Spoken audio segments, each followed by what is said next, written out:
kabe habe no dasha mor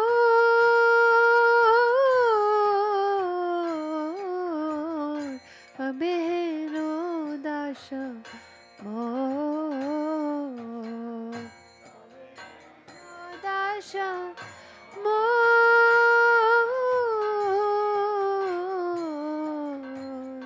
kabe no dasha mor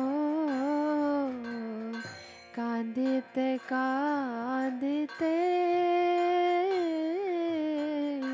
kandite kandite sola kroshadam janavi ubhaya kule kandite kroshadam janavi ubhaya kule Oh, भ्रमिते भ्रमिते कभो भाग्य पले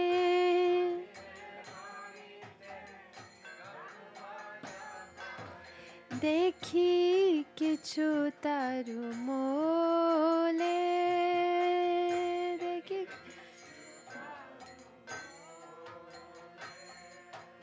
Oh, ha ha मनोहर कि देखिनु आमी बोलिया मूर्छित हबो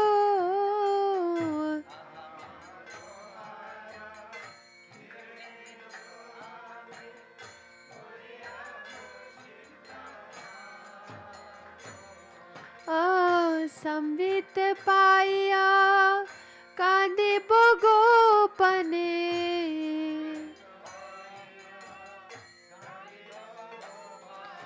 स्मरे दुह कृपालावो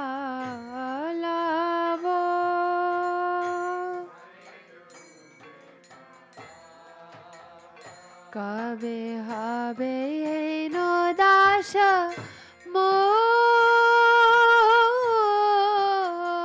मोर कवे नो दाश मोर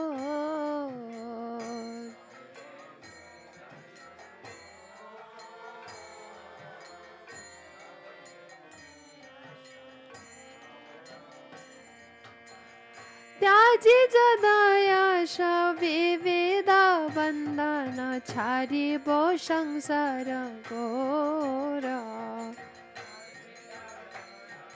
विविध बंधन छाड़िबो संसार घोरा जय गौर निताय गौर निताय गौर निताय जय गौर निताय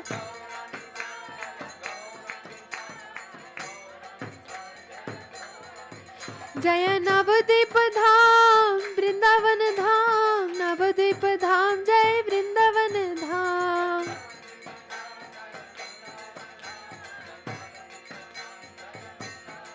जय सच्चिनंदन जय गौर हरि सच्चिनंदन जय गौर हरि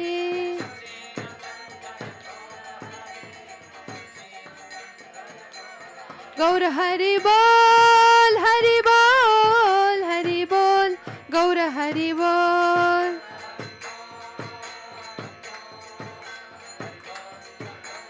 नीताय गौर हरि बोल हरि बोल हरि बोल गौर हरि बोल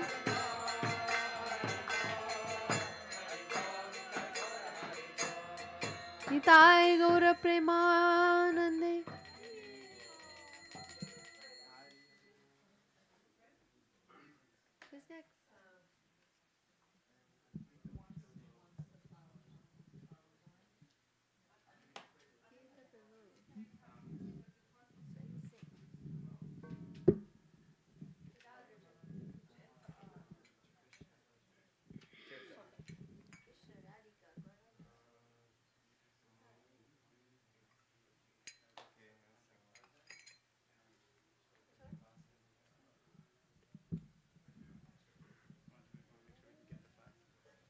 Page 130.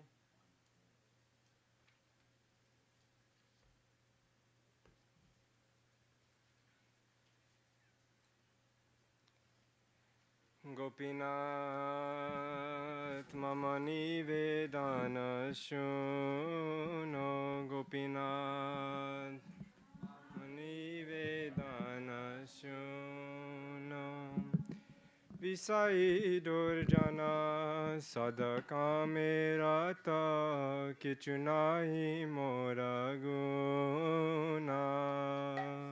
Visai durjana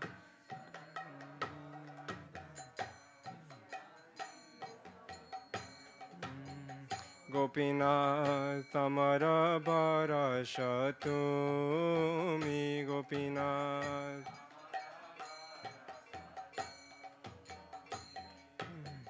Tomara charane loinu sharana Tomara kinkarayami Charane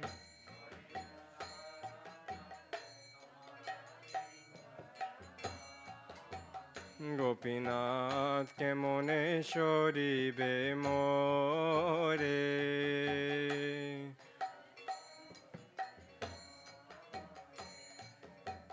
Na jani bakati karme jadamati padechi samsara gore Na jani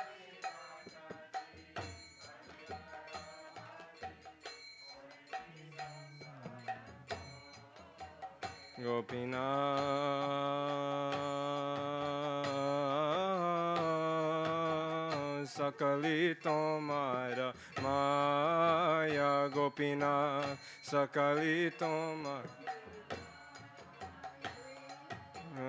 nahi mama bala jnana sunirmana swadina nahe kaya nahi mama bala jnana sunirmala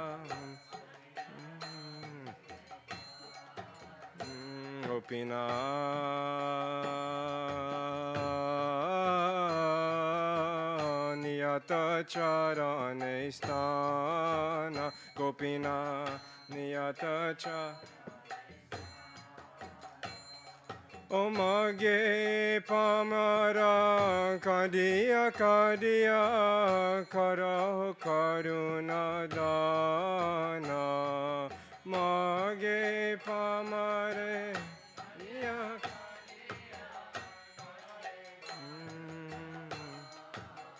Gopinath tumi to sakali paro tumi to sakali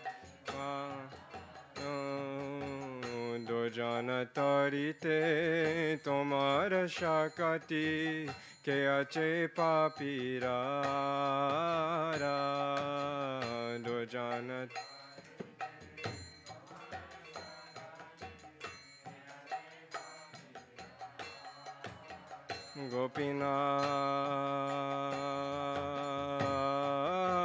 Gopinath tumi kripa parabara Gopinath tumi kripa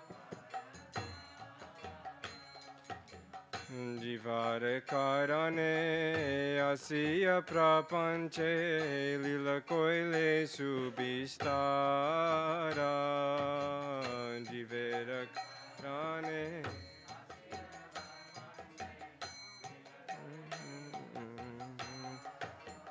Gopinath amikido shedoshi mikido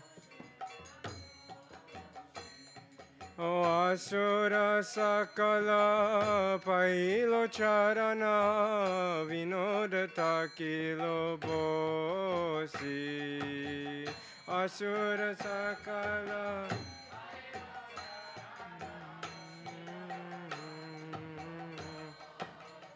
Gopinath mama nivedana shuno Gopinath No Gopinath amara barashatumi Gopinath Omi Gopinath ke mone shori be more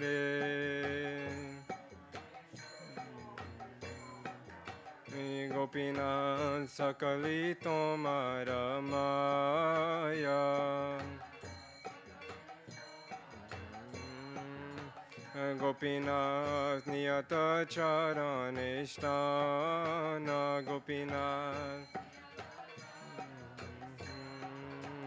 Gopinath tumito sakali paro. Gopinath tumito sakali paro. Gopinath tumi kripa para para.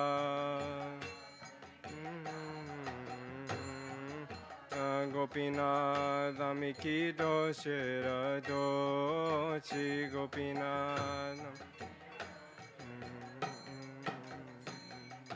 Radha Gopinatha, Radha Gopinatha, Gopinatha, Radha Gopinatha, Radha Gopinatha, Gopinatha, Gopinatha, Jaya Gopinath.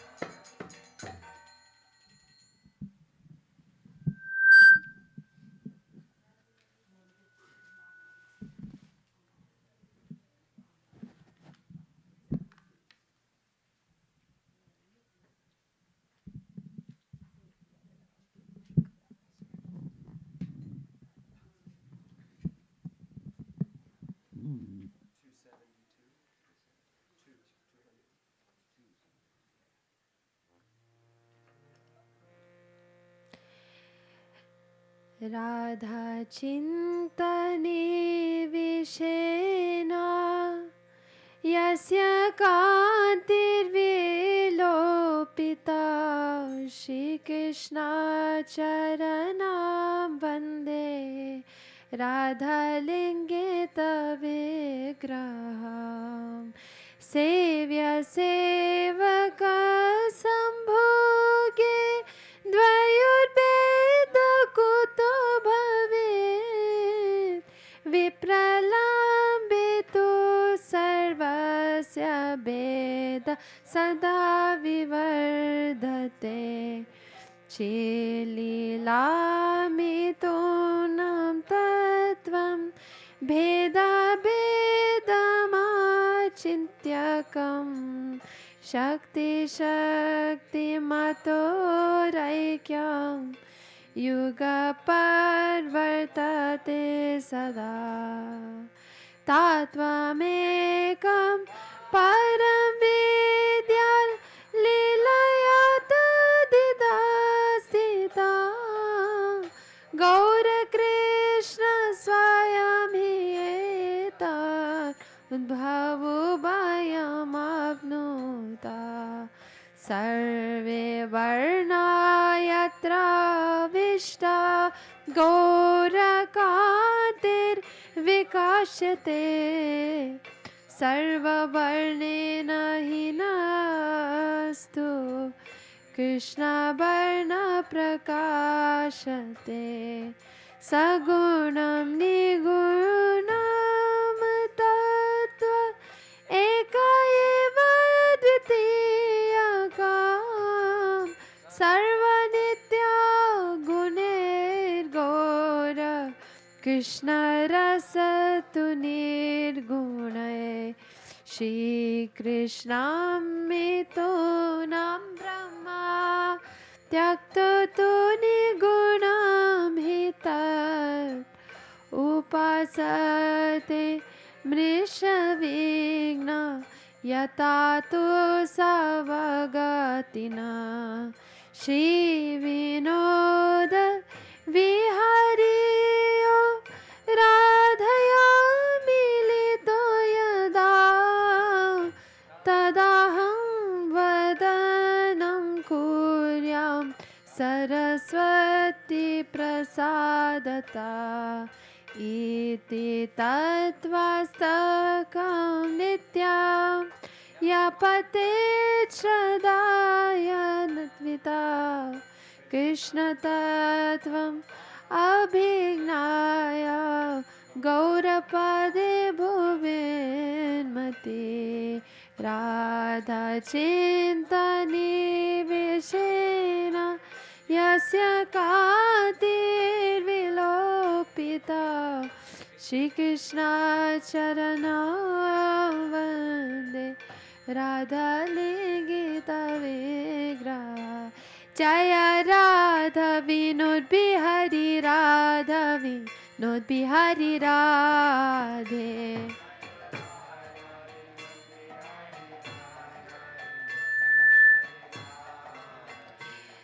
Jai Radha Vinod Bihari Radha Vinod Bihari Radhe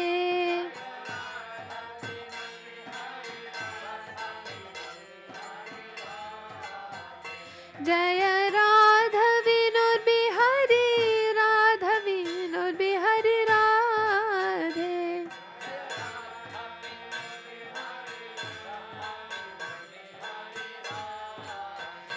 Oh Param Gurudev Prandan hai Param Gurudev Prandan hai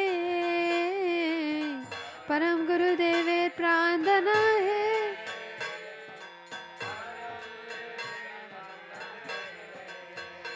Oh Keshav Goswami Pranadana hai Keshav Goswami Pranadana hai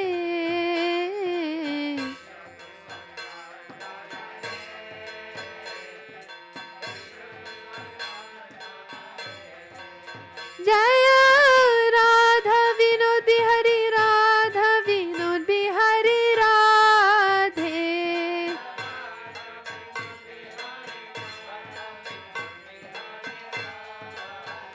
Jaya Radha Vinod Bihari Radha Vinod Bihari Radhe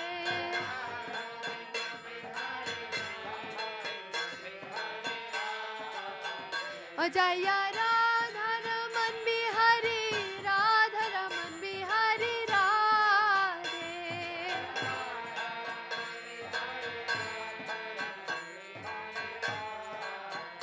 Oh Gurudev Pradana hai Gurudev Pradana hai Gurudev Pradana hai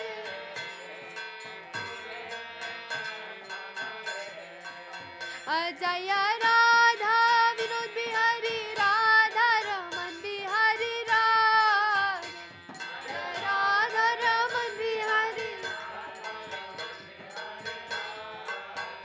Jaya Radhe Radhe Radhe Jai Jai Jai Shri Radhe Radhe Radhe Radhe Jai Jai Jai Shri Radhe Radhe Radhe Radhe Jai Jai Jai Shri Radhe Radhe Radhe Radhe Jai Jai Jai Shri Radhe Radhe Radhe Radhe Jai Jai Jai Shri Radhe Hare Krishna Krishna Krishna Hare Hare Hare Ram Rama Rama Hare Hare Hare Krishna Krishna Krishna Hare Hare Hare Ram Rama Rama Hare Hare Hare Krishna Krishna Krishna Hare Hare Hare Ram Ram Ram Hare Hare Hare Krishna Krishna Krishna Hare Hare Hare Ram Ram Ram Hare Hare Hare Krishna Krishna Krishna Hare Hare Hare Ram Ram Ram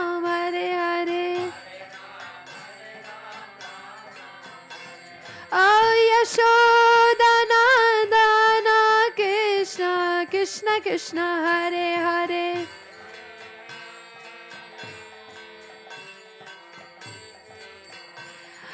Radhika Ramana Rama Rama Rama Hare Hare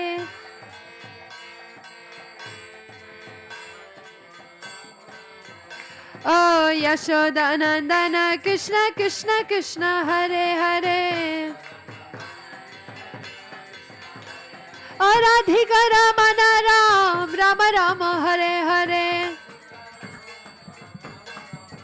Bolo Krishna Krishna Hare Hare Oh Ram Ram Hare Hare Oh Hare Krishna Krishna Krishna Hare Hare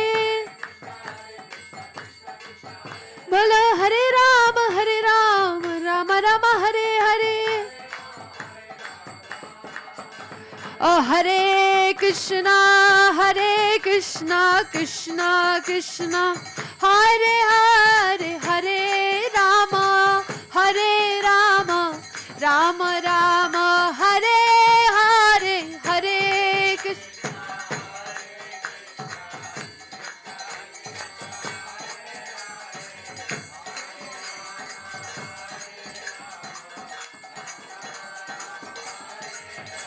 Oh Hare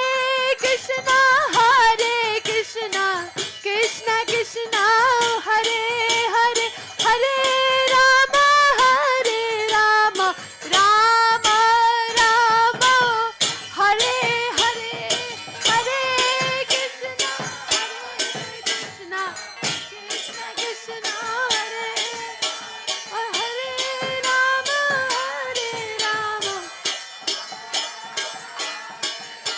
Oh Hare Krishna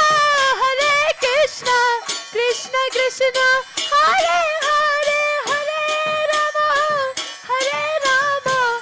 Rama Rama Hare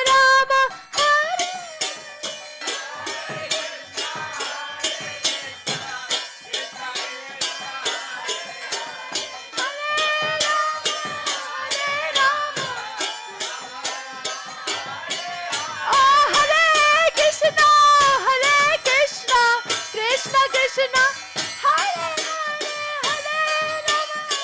Hare Rama Rama Rama Hare Hare Hare Krishna Krishna Krishna Hare Hare Hare Rama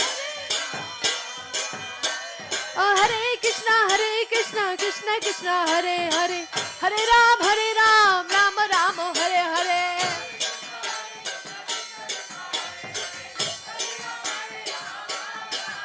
Oh Hare Krishna Krishna Krishna Hare Hare Hare Rama Rama Rama Hare Hare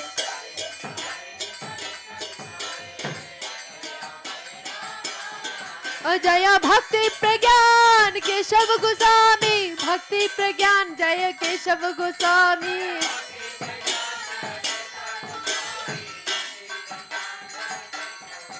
Jaya Bhakti Pragyan Jai Keshava Goswami Bhakti Pragyan Jai Keshava Goswami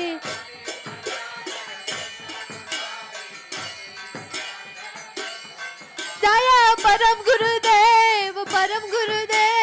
Param Gurudev Jai Param Gurudev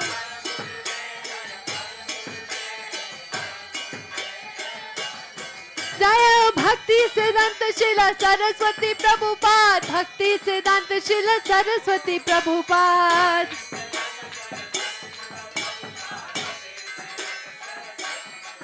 Oh Bhakti Siddhanta Srila Saraswati Prabhupada Bhakti Siddhanta Srila Saraswati Prabhupada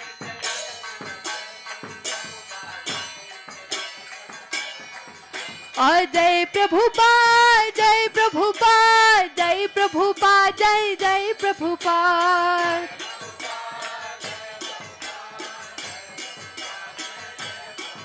Jai Jai Prabhupada Jai Prabhupada Jai Prabhupada Jai Prabhupada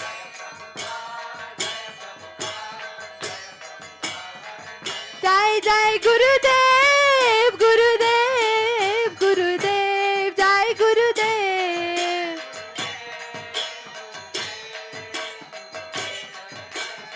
Jaya Jaya Gurudev, Gurudev, Gurudev, Jai Gurudev. Anitai Gaura Haribol, Haribol, Haribol, Haribol.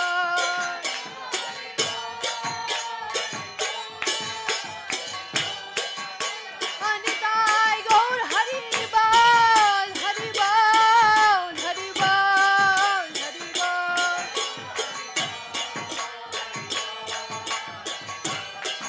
Anitai Gaura Haribol, Haribol, Haribol, Gaura Haribol. Nitai Gaura Haribol, Haribol, Haribol, Haribol. Anitai Gaura Haribol, Haribol, Haribol, Haribol. Jai Gaura Premanande.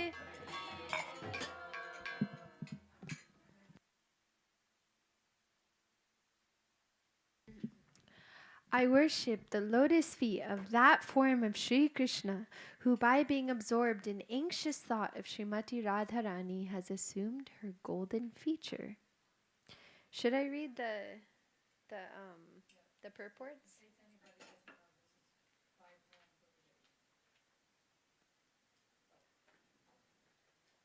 Is the things that are in the brackets, is that Gurudev's commentary or Param Gurudev's commentary?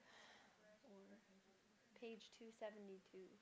There's like the translation and then there's like a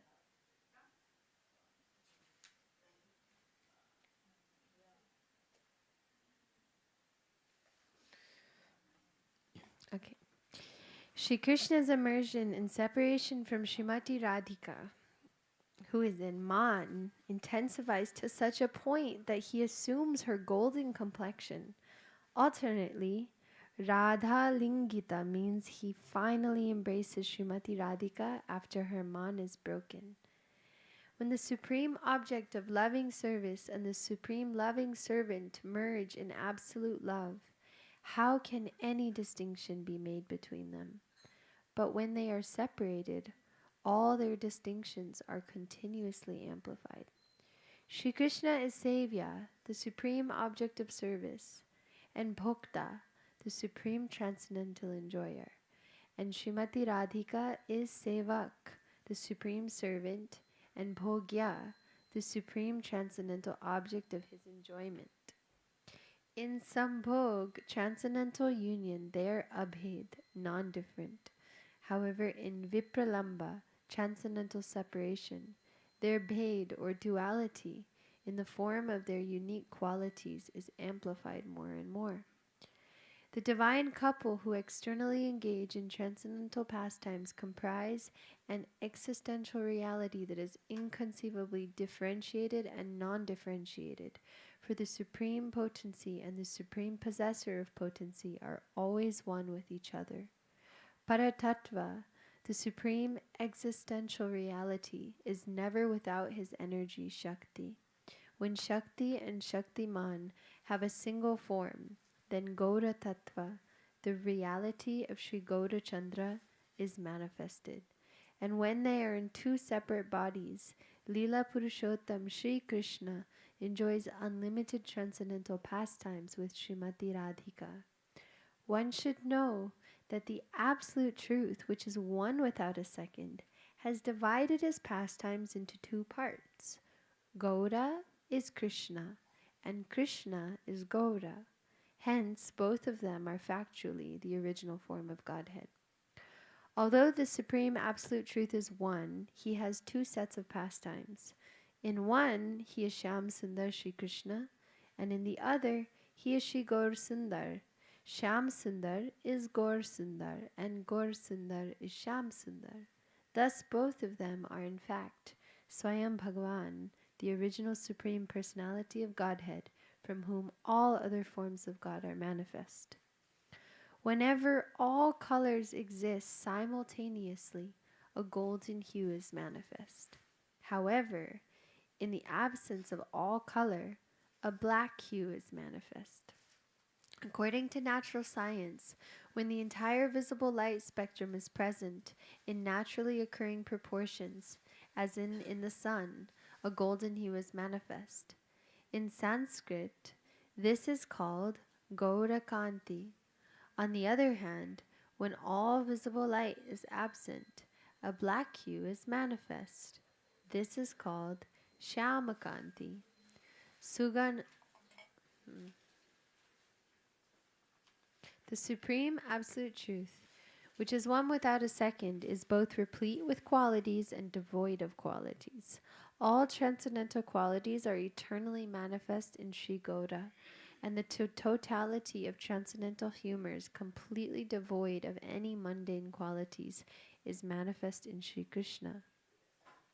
The word varna, complexion, in the previous verse, and the word guna, quality, in this verse establishes Sri Gaura Tattva to be as worshipful as Sri Krishna Tattva.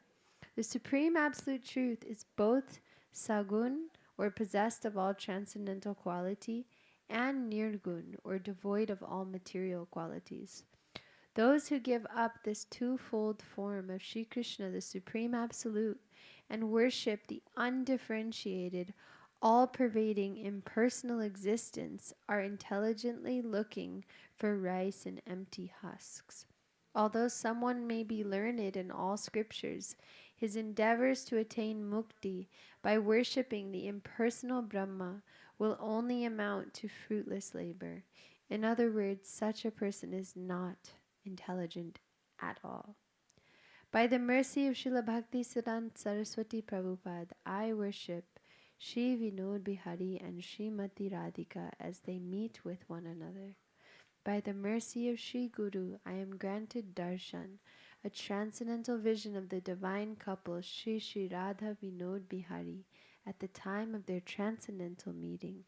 Whoever recites this ashtakam every day with great faith will fully comprehend Krishna Tattva and become immersed in meditation on the lotus feet of Sri Gaurasundar.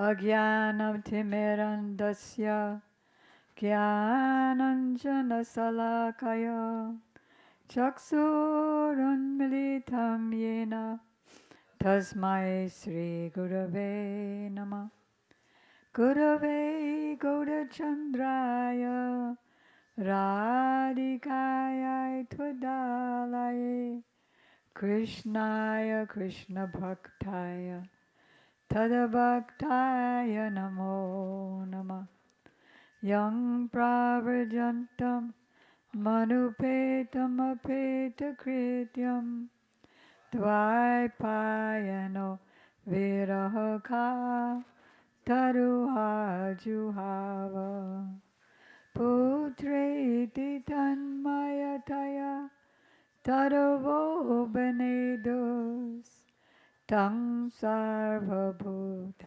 Hridayam Munimanatosmi Bhaktya Vihina Aparada Lakshay Chaptasya Kamadi Tarangamadye Kripamayi Tvang Sharanam Prapadyam Prinde Namaste Charanaravindam Tavaivasmi Tavaivasmi na jivami tam vina iti vigyaya radhe tam nayamam charanantike kripayati yadi radha balida shesha badha kema paravashishtam pushti maryada yorme yadi vadati chakinchit smeira soditasir Dvijavaramani Panktya Mukti Shukta Tadakim Shama Sundara Sikanda Sheka Smeda Samurali Manoha Radhika Rasikamam Kripanite Swapriya Charana Kinkari Prananatha Vishabhanu Nandini Srimakavjarasulola Satapada Radhika Padatale Kritistitim Tambajami Ras Shekhar Sambadaya Dashanetra Dambibo Prartaye Brajamahendra Nandan Astu Mohantavati Balaba Janma Janmani Madhisvari Priya. First, I offer my unlimited obeisances in the dust of the lotus feet of my most worshipful Diksha Gurudev, Nityalila Pravishta Om Vishnupad, Astotra Sat Shri Srimad Srila Bhakti Vedanta Swami Prabhupada, and the same unlimited obeisances in the dust of the lotus feet. Who's ever speaking, please desist, cease and desist. Thank you. And the same unlimited obeisances in the dust of the lotus feet of my most worshipful Shiksha Gurudevs, Nityalila Pravishta Om Vishnupad, Astotra Sat Shri Srimad Srila Bhakti Vedanta Narayan Goswami Maharaj and Srila Bhakti Vigyan Bharati Goswami Maharaj. To our Param Gurudevs, Shri Srimad Bhakti Pragyan Keshava Goswami Maharaj and Shri Srimad Bhakti Siddhanta Saraswati Thakur Prabhupada, to all of his divine associates, and to all the assembled devotees, Diksha Gurudevs, who are my Shiksha Gurudevs, Shri Srimad Bhakti Vedanta Madhav Maharaj, Shri Srimad Bhakti Vedanta Pan Maharaj, and Shri Srimad Bhakti Vedanta Siddhanti Maharaj. We don't need you to do that. So today is the glorious, as you know, appearance day of Shri Srimad Bhakti Pragyan Keshava Goswami Maharaj, foremost of the disciples of Shri Srimad Bhakti Siddhanta Saraswati Thakur Prabhupada.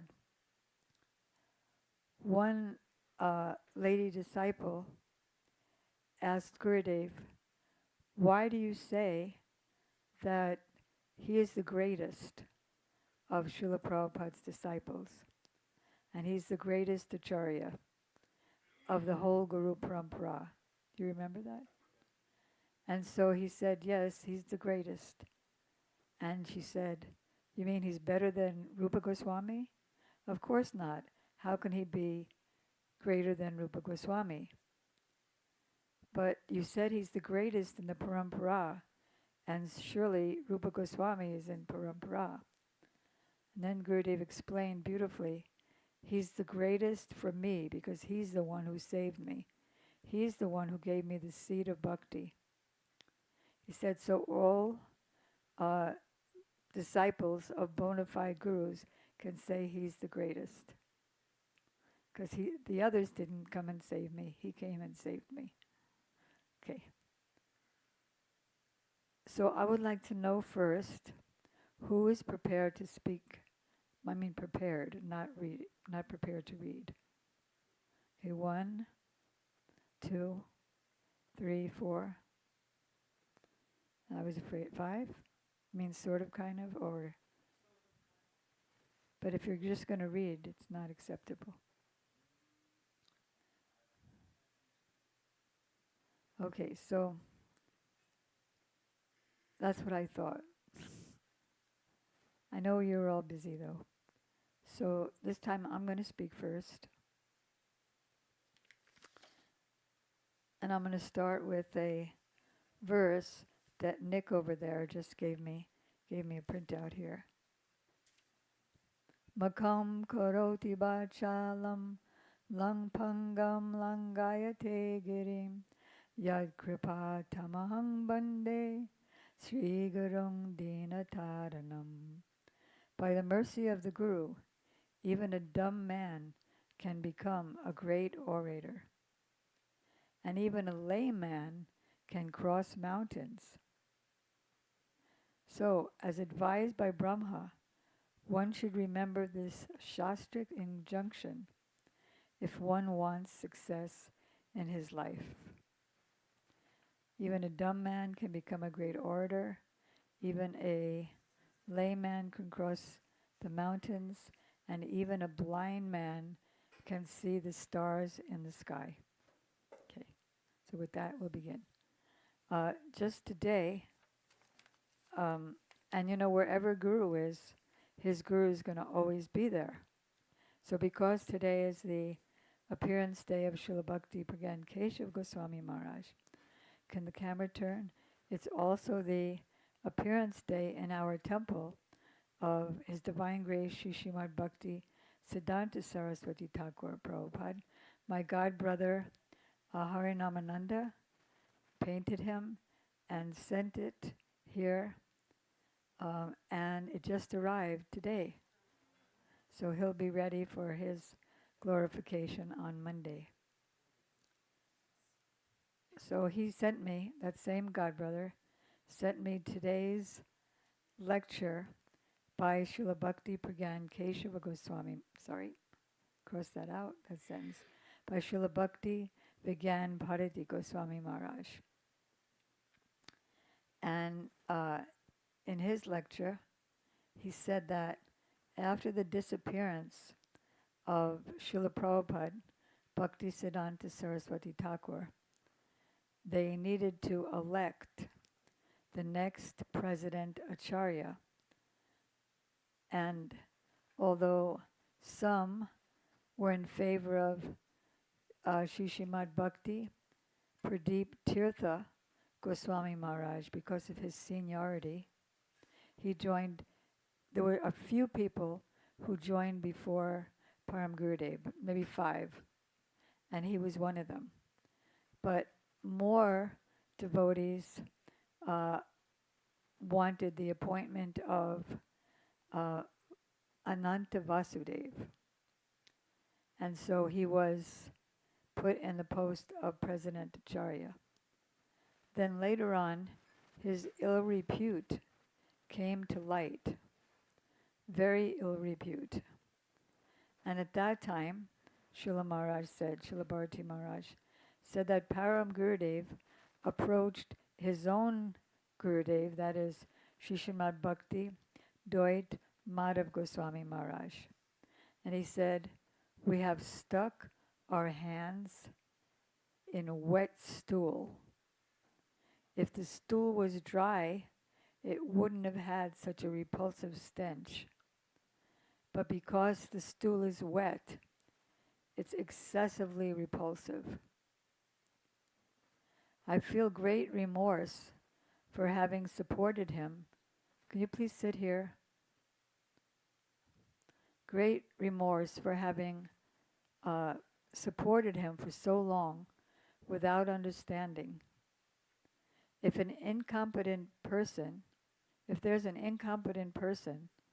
that person can be helped. But if there's an incompetent person who pretends to be a competent leader and makes fools out of the innocent public, then the world should shun them. So now we have to figure out a way. Was this in Radha's hand? Okay.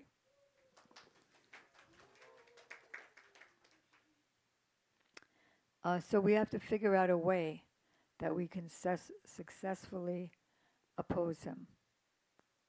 And then he was glorifying Srila Maharaj's Gurudev, that you're a refined, cultured devotee, everyone respects you, they'll accept as important whatever you say. So let's come together and determine how to oppose them. So they all had a meeting and they decided to do a court case. This was his court case. And because of that court case, the Gaudiya Math was successfully, of course it's best not to have fractions, it's best for everybody to be on the same correct philosophical and behavioral, conductual page, but if it's not, then it's best to not merge them so that people will have a bad opinions of the Gaudiya Math. So the Gaudiya Math was successfully divided into two different fractions. And Srila Param Gurudev, although he was younger than his godbrother, he brought his godbrother to the Math. And so what does this have to do with the other? Oh, it was so bad. He fell down from his sannyas. He got married. His wife had another lover. The son found out. She shot the gun. She shot the son. He put stool all over his body. At the end, poisoned himself and died, and it was a mess. So then he had a disciple who was the brother of Param Gurudev. And he helped him join the Math. And then Srila Prabhupada ordered him to take sannyas. And he refused to take sannyas. So even though Param Gurudev was younger, he chastised his older brother. So his older brother took sannyas. But then, after some time, and his older brother stayed at the Math called Bagh Bazar, Gaudiya Math. You probably heard about it. So this Math was established by Param Gurudev. First, there was a very rich man who was from his own village. So he went to preach to him, and then the man decided to donate all the land for the Bagh Bazar Gaudiya Math.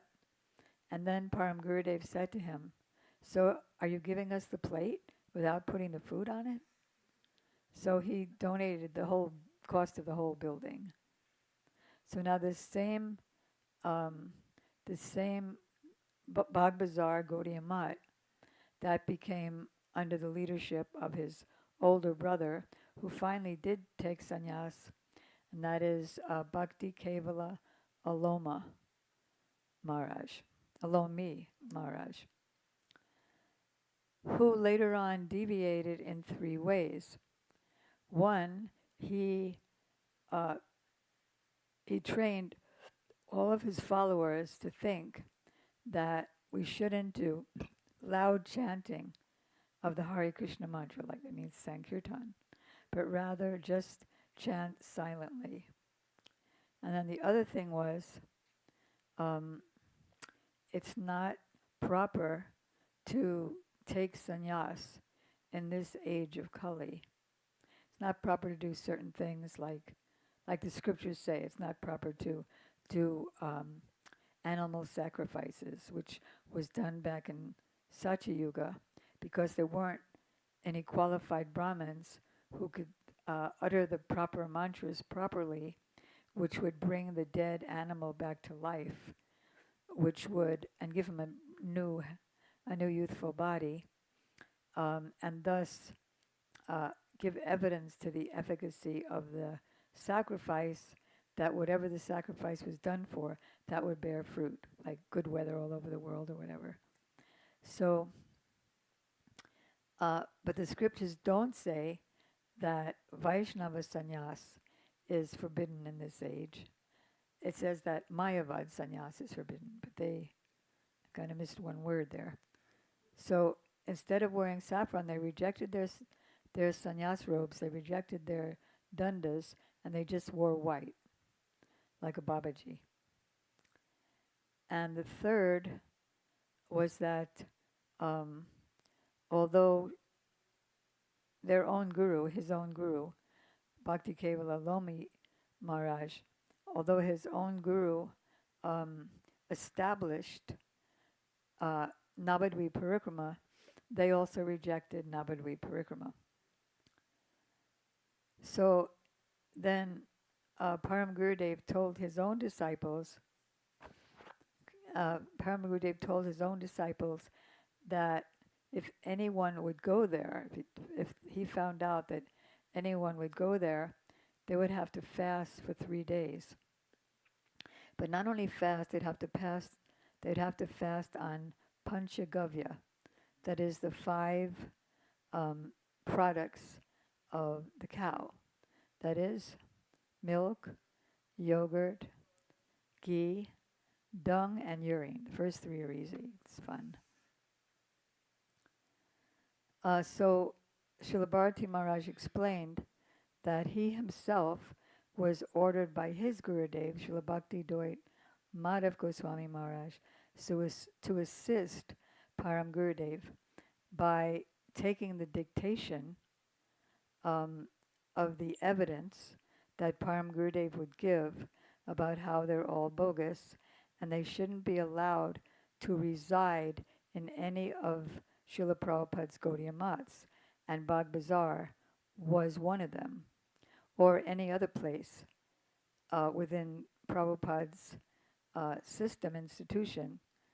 They wouldn't be allowed to reside there. Now, isn't it amazing how the Indian court system is?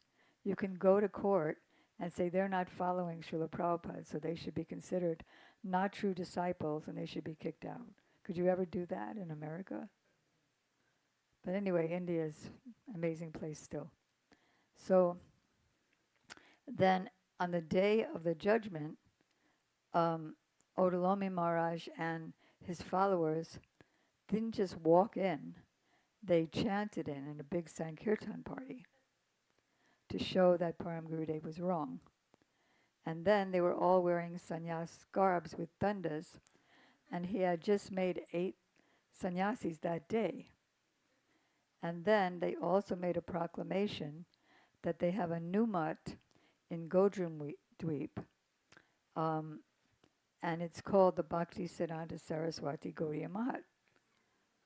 So Odalomi Maharaj said, let's kick out these absurd accusations by Srila Bhakti Pragyan Keshava Goswami Maharaj. So obviously the way they came in and the documents that they came in with, that we do have a new mutt and we are calling it Bhakti Siddhanta Saraswati Gaudiya Math, and or even having a murti of him there. So the judge threw the case out. And so Srila Maharaj in his lecture, he was upset because he said, aren't you going to appeal this? I mean, your godbrothers put in so much energy. I had asked Srila Bhakti Rakshak Sridhar Goswami Maharaj to edit the documents for grammar and things, and I myself took the dictation, and then I brought the transcriptions to the court. I also presented other evidence, and you're just going to let it go? You're not going to appeal it? So Param Gurudev said, we will only appeal it if they again don't follow Srila Prabhupada.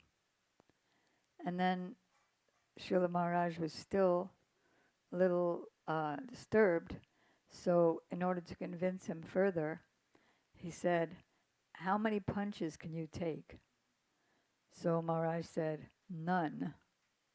I would not take any punches. He said, well, what if your hands and legs, your hands and feet, were tied by ropes? Then how many punches could you take? He said, well, I guess I could take whatever's given to me. I'd have to take it. He said, yes. So by filing this court case, I was binding his hands and feet. And so he couldn't move. He had to take the punches, those punches, and change. So I really didn't want to put him in jail or anything. That wasn't my mission.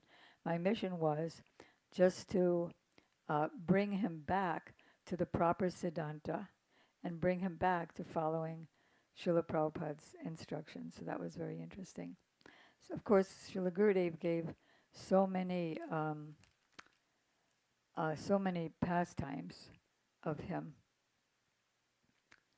And so Param Gurudev's conclusion with Srila Maharaj is that we are victorious.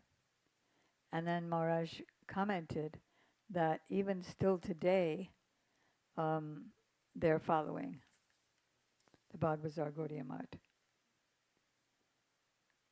All right, so then the next thing is, this is Srila Param Gurudev's Vyas Puja. So why is it called Vyasa Puja? Because he and all bona fide gurus are manifestations of Vyasadev. They're manifestations of Vyasadev, and they're manifestations of Nityananda Prabhu as a Khanda Guru Tattva, or the complete and undivided principle of Guru. And more deeply, they are the manifestation of Srimati Radhika's heart. So, regarding going back to Vyasadev, Vyasadev means diameter.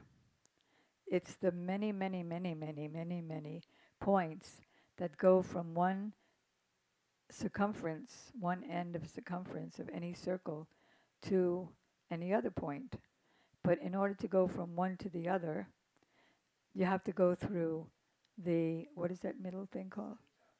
It's the center, but it's called, what is it called? The center of the circle is called radius. It's called the radius, not the radius. Huh? Radius is half a diameter. What's it called? Is it just called the center? All right, let it be the center. So it goes through the center from one end to the other. So what's the obvious center of everything? Or who's the obvious center of everything? Krishna. Krishna's the center of everything.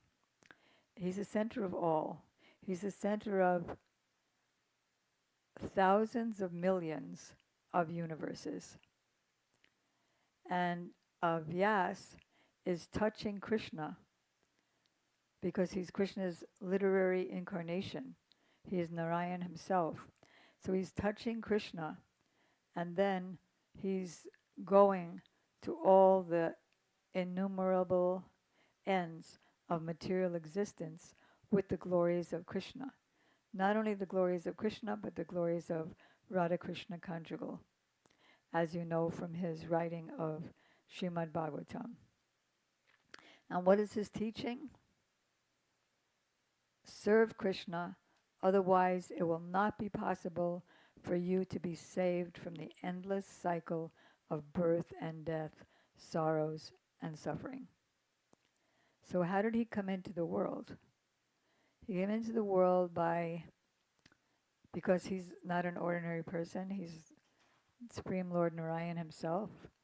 So there's a great sage named Parasara Muni, and he wanted to go from one end of the Jamuna to the other, crossing the middle. And near the middle of the Jamuna, there was an island. So he wanted to go across. So he asked the boatman to take him across. But he wasn't feeling well at the time. So he asked his daughter, not exactly daughter, but his adopted daughter, because he was a boatman, so he had a lot to do with water. So he found her. She had taken birth from the womb of a fish, and therefore her name was Matsodari. Matsya means fish, right? Like the Matsya incarnation. And she smelt like a fish. But she was very beautiful. So he asked his adopted daughter, you please take him across the river. So she was rowing him across the river, And then when they came to this island, he looked at her. And by his look, and there was a big, like a smoky cloud that came around them. And by him looking at her, she became pregnant. And instantly, when she first became pregnant, she instantly begot her child. And her child was instantly 16 years old. And he was darkish like Krishna. And then he instantly became renounced. And then he lived in Bhadarak ashram, and he gradually he wrote the Srimad Bhagavatam, and he wrote all the Vedic literature. And who was his guru? He perfectly followed his guru. Sri Narad Muni, yes. And Narad Muni asked him why he was so unhappy. He didn't know why he was unhappy. So Narada said, it's because even though you've written all these Vedic literatures, you haven't written about Krishna's pastimes in Vrindavan. You haven't written how Mother Yasoda made Krishna cry and afraid by scaring him with a stick. You didn't write about Krishna surrendering to Radharani and the gopis. So then, and you should go into mystic trance and thus write the Srimad Bhagavatam, which he did. He perfectly followed his Gurudev. And then Gurudev said, if you want to follow your Guru, that means to serve Gurudev with more than his life and soul. Not that, I've taken Harinam and now I don't have to really chant much because I've taken initiation. And I don't really have to follow all the principles of Chaitanya Mahaprabhu. But rather, the disciples should do all that and be tolerant. Trinadapi Sunichena, even if someone is mean to us, to still be respectful to them and not, they'll hurt me, and they blah.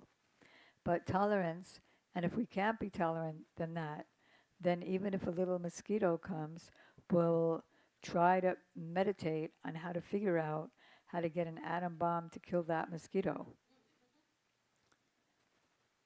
So he preached very widely. Gurudev was saying in his lecture, he preached very widely. A purpose, he preached very widely and would often quote these verses. One of them was Araja Bhagavan Brajesha Tanayasta Dhamma Vrindavan. You all know that verse, which was written by Srila Viswanath Chakrabarti Thakur, that my worshipful deity is Krishna, and equally worshipful to me is Vrindavan. And I worship Krishna, but which Krishna? The one that when he was born, he went, ka, ka, ka, like a little baby as the son of Mother Yasoda. Not as the son of Devaki, not as the husband of Rukmini and Satyabhama. And the best worship, continuing with this verse, the best worship is, in Prabhupada's words, our Prabhupada, that which was manufactured by the gopis. And the evidence of this is the Immaculate Srimad Bhagavatam. And this verse, this instruction, was spoken by Sri Chaitanya Mahaprabhu, and but Viswanath Chakrabarti Thakur. I'm not interested in anyone else's conclusion. Another verse that was very much quoted, Srila Gurudev said, by his Guru Maharaj, was the verse beginning Amnaya Praha, which means that the authority of the Vedic literatures, which, not all Vedic literatures, which are accepted by our Guru Parampara, is known as the evidence. And what is to be evidenced is 9. There's 10 truths. The first is to introduce the others by saying those Vedic literatures which are accepted by our Guru Parampara is accepted as the body of evidence. And then the other 9 truths are what is to be evidenced, which is 1, Sri Hari Krishna is the supreme absolute truth. Number 2, and Srila Gurudev used to call on a lot of devotees to recite this verse all over the world. It's the supreme absolute truth. He's omnipotent, and although he's omnipotent philosophically, he's the reservoir of all mellows, of all transcendental relationships, and all living entities are his parts and parcels. The conditioned souls are under the spell of Maya or illusion, and liberated souls are free from Maya, free from illusion. This material nature is simultaneously one and different from the Lord. The only form of sadhan is Shuddha Bhakti or pure Bhakti. Are any of us doing sadhan? I'm not. And the sadhan is to reach love of God. And there's only one goal, and that goal is love of God.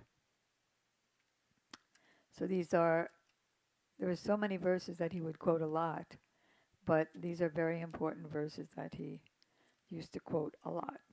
So on his Vyasa Puja Day, we can see here that Gurudev said he was very, very strict about worshipping in this way, that on Vyasa Puja, the Guru, his role on his birthday, like once Gurudev gave a lecture and he said, so this is my Vyasa Puja. It is my Vyasa Puja day. Means it's my day to worship Vyas and the whole Guru Parampara. So his Gurudev was very, very strict about that. And he would always set up very elaborately, this is very simple, but he would set up very elaborately what's called the Sapta Panchak. Sapta means 7 and Panchak means 5. There are 7 sets of 5. So he would always, as Gurudev said this morning on the video, was it a video? No, it was Gurudev here speaking to us. And so we pray to him before we watch the video that, oh Prabhu, you are not a video. You are Srila Gurudev yourself. Here we are sitting at your lotus feet and you're personally speaking to us. So Gurudev told us this morning that on his Vyasa Puja Day, his Guru Maharaj used to always honor everybody. The Sapta Panchak, which we'll speak about in a minute, and his godbrothers, the seniors, and also the juniors. He would give respect to all. So he would worship everybody in the disciplic succession, and to break them into groups, they would be Guru Panchak. That means 5, the 5 gurus. Guru, Param Guru, Paramesti Gurudev, Paratpura Gurudev, and Param Paratpura Gurudev. And then the Acharya Panchak. You know there are 4 Acharyas of the 4 Sampradayas. So the center, who they all follow, is Sukadeva Goswami. And so Sukadeva Goswami, Madhvacharya, Nimbaditya, Vishnu Swami, and Ramanujacharya. Then there's the Vyas Panchak. So we spoke a little bit about Vyasdev. And so he had 4 main disciples, and they were trained by him to manifest the 4 different Vedas, Atharva Veda, Sama Veda, like that, Rig Veda. And interesting, just as a side note, is when Garuda, Lord Vishnu's bird carrier or Krishna's bird carrier, when they flap their wings, his wings, it's the sound of the Samaveda. Isn't that interesting? And so then there's Vyas Panchak, which is Vyasdev and these 4 chief disciples, that is Paila, Vasampayana, Jaimini, and Sumanta. We don't know much about them, but if you check the Google, there's more, not Google, I mean, what's the thing that we use? Folio. There's more.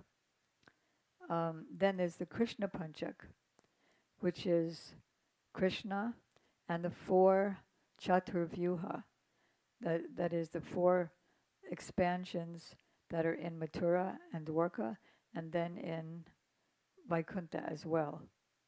So that's Krishna, Sankarshan, Pradyumna, and Aniruddha. And next week we'll talk more about them so we can have a better understanding.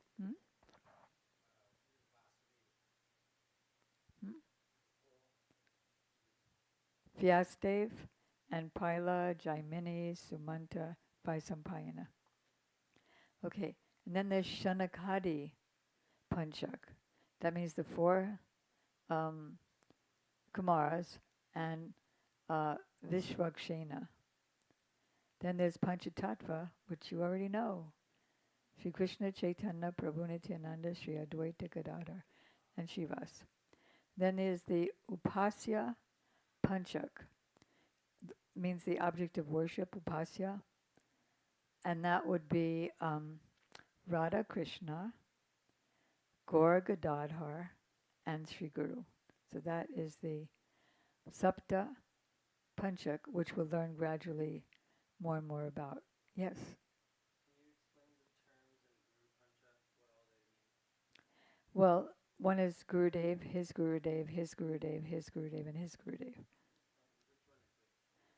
Well, first there's Guru, then there's Param Guru, who we're worshipping tonight.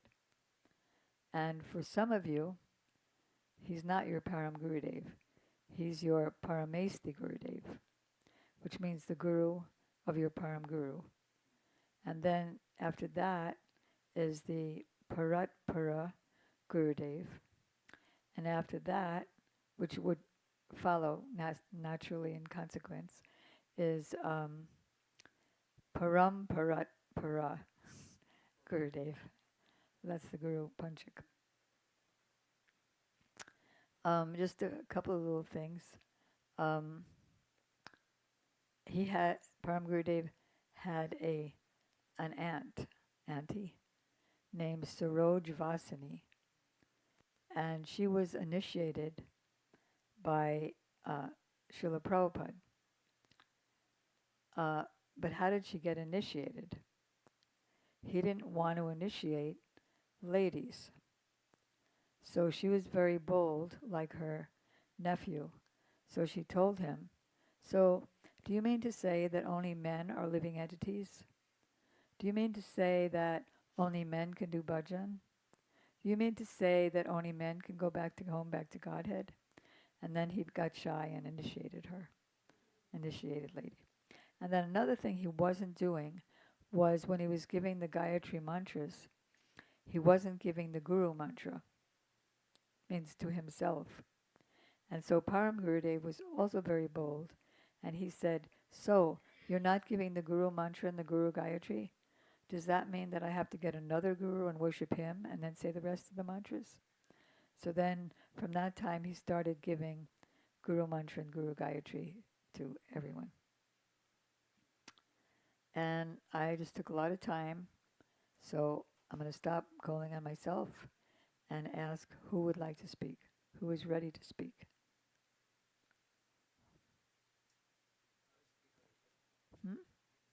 Okay.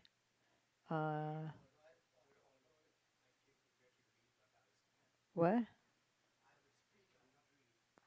Yeah. Speak and not read. Are you ready? Okay. Few minutes. Okay. As you're the senior most here, let's start with Krishna Das Prabhu.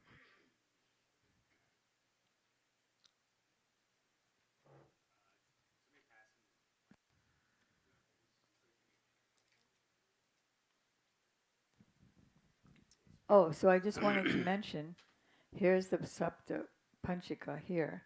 So when we do the arti, the Guru Puja arti, then besides offering flowers here, then we will also go over here and offer flowers to each of the panchaks. So I hope there's a lot of flowers in the bowl of flowers. Is there a lot of flower petals? Oh yeah, a lot of marigolds outside. Hmm? Because he's leading us in worshiping them. It's just takes a second to offer you flowers. So I'll speak for myself. Okay. Oh my God. Om Jnanatimirandasya Jnananjana Shalakaya Chakshurunmilitam Yena Tasmai Sri Guruve Namah. Namo Om Vishnupadaya Radhikaya Priyatmane Shishimad Bhaktivedanta Thank you. Narayaniti Namine. Namo Om Vishnupadaya Krishna Pishtaya Bhutale Shishimad Bhaktivedanta Swami Iti Namine. Namo Om Vishnupadaya Acharya Simharupine Shishimad Bhakti Pagyan Keshava Iti Namine. Namo Om Vishnupadaya Krishna Pishtaya Bhutale Shrimati Bhakti Siddhanta Saraswati Iti Namine. Namo Gaura Kishoraya Sakshat Vairagya Murte Vipalambara Sambhure Parambujaya Te Namaha. Namo Bhakti Vinodaya Sachidananda Namine Gaura Shakti Swarupaya Rupanuga Varayate. Namo Gaura Vaibhava Bhumeshtam Nirdeshta Sajanapriya Vaishnava Sarvabhuma Sri Jagannataya Te Namaha.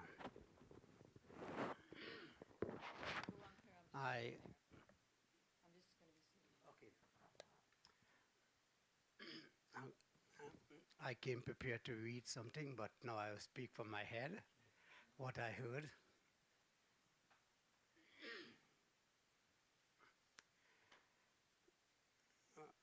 Namo Om Vishnupadaya Acharya Simharupine Shishimad Bhakti Pagyan Keshava Iti Namine.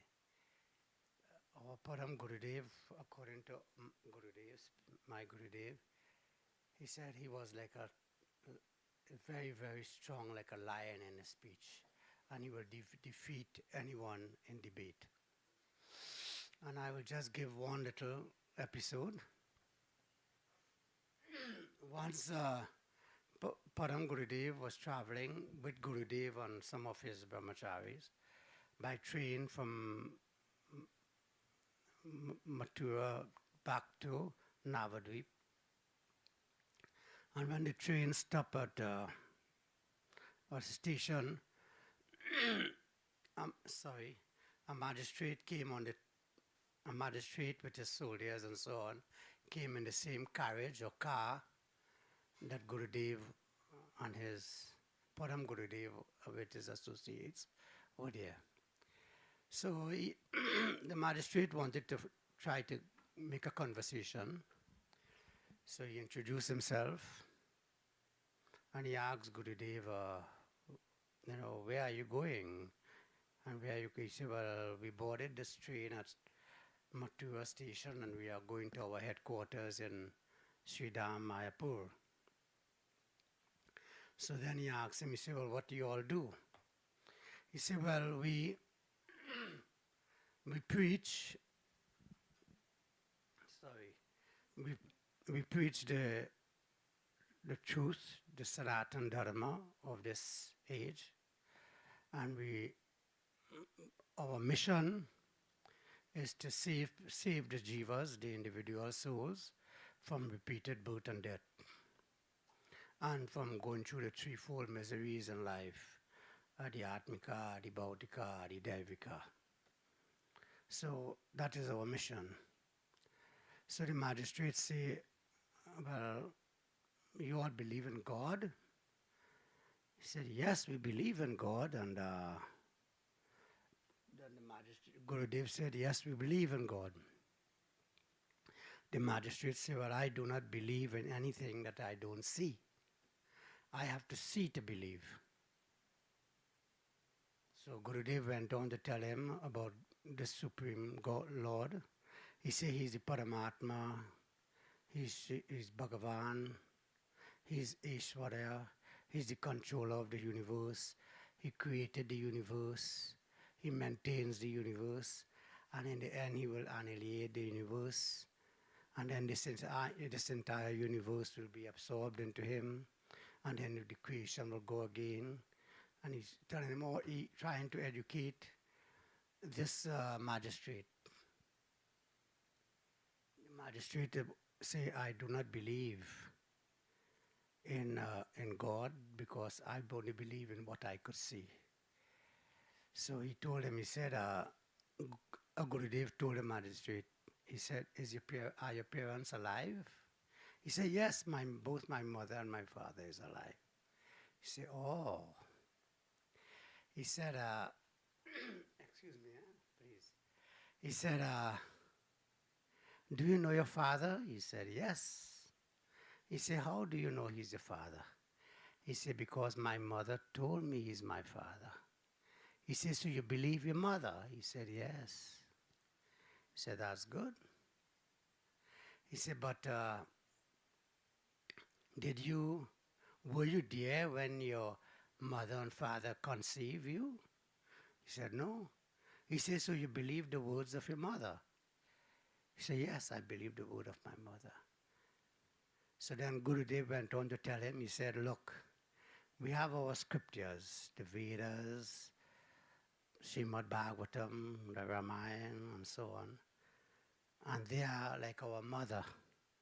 And they give us the supreme truth, and we follow exactly what they say, just the same way you follow your mother. And they say, these scriptures says, that the Supreme Lord is our eternal Father, and He's the controller, and He's the creator, maintainer, and also the destroyer of this universe. And that we are all minute parts, a part and parcel of Him. So we believe in our scriptures, because our scriptures is like our mother, our spiritual mother. You only believe in your material mother in this birth. So then in that way, he was able to silence this magistrate. And the magistrate, in order the magistrate reached his stop in the train, so the magistrate told him, he said, look, I have to get out here. But I will come to your ashram, I want to know more.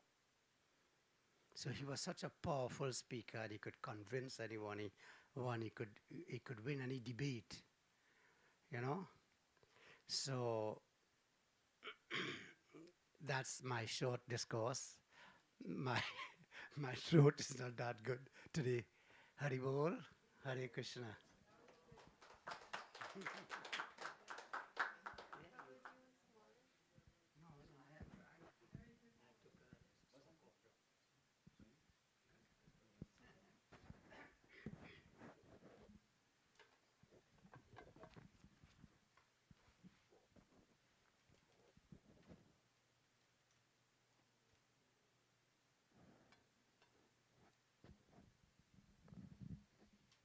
Om Jnanatimirandhasya Jnananjana Shalakaya Chakshurunmelitam Yena Tasmai Shri Gurave Namaha.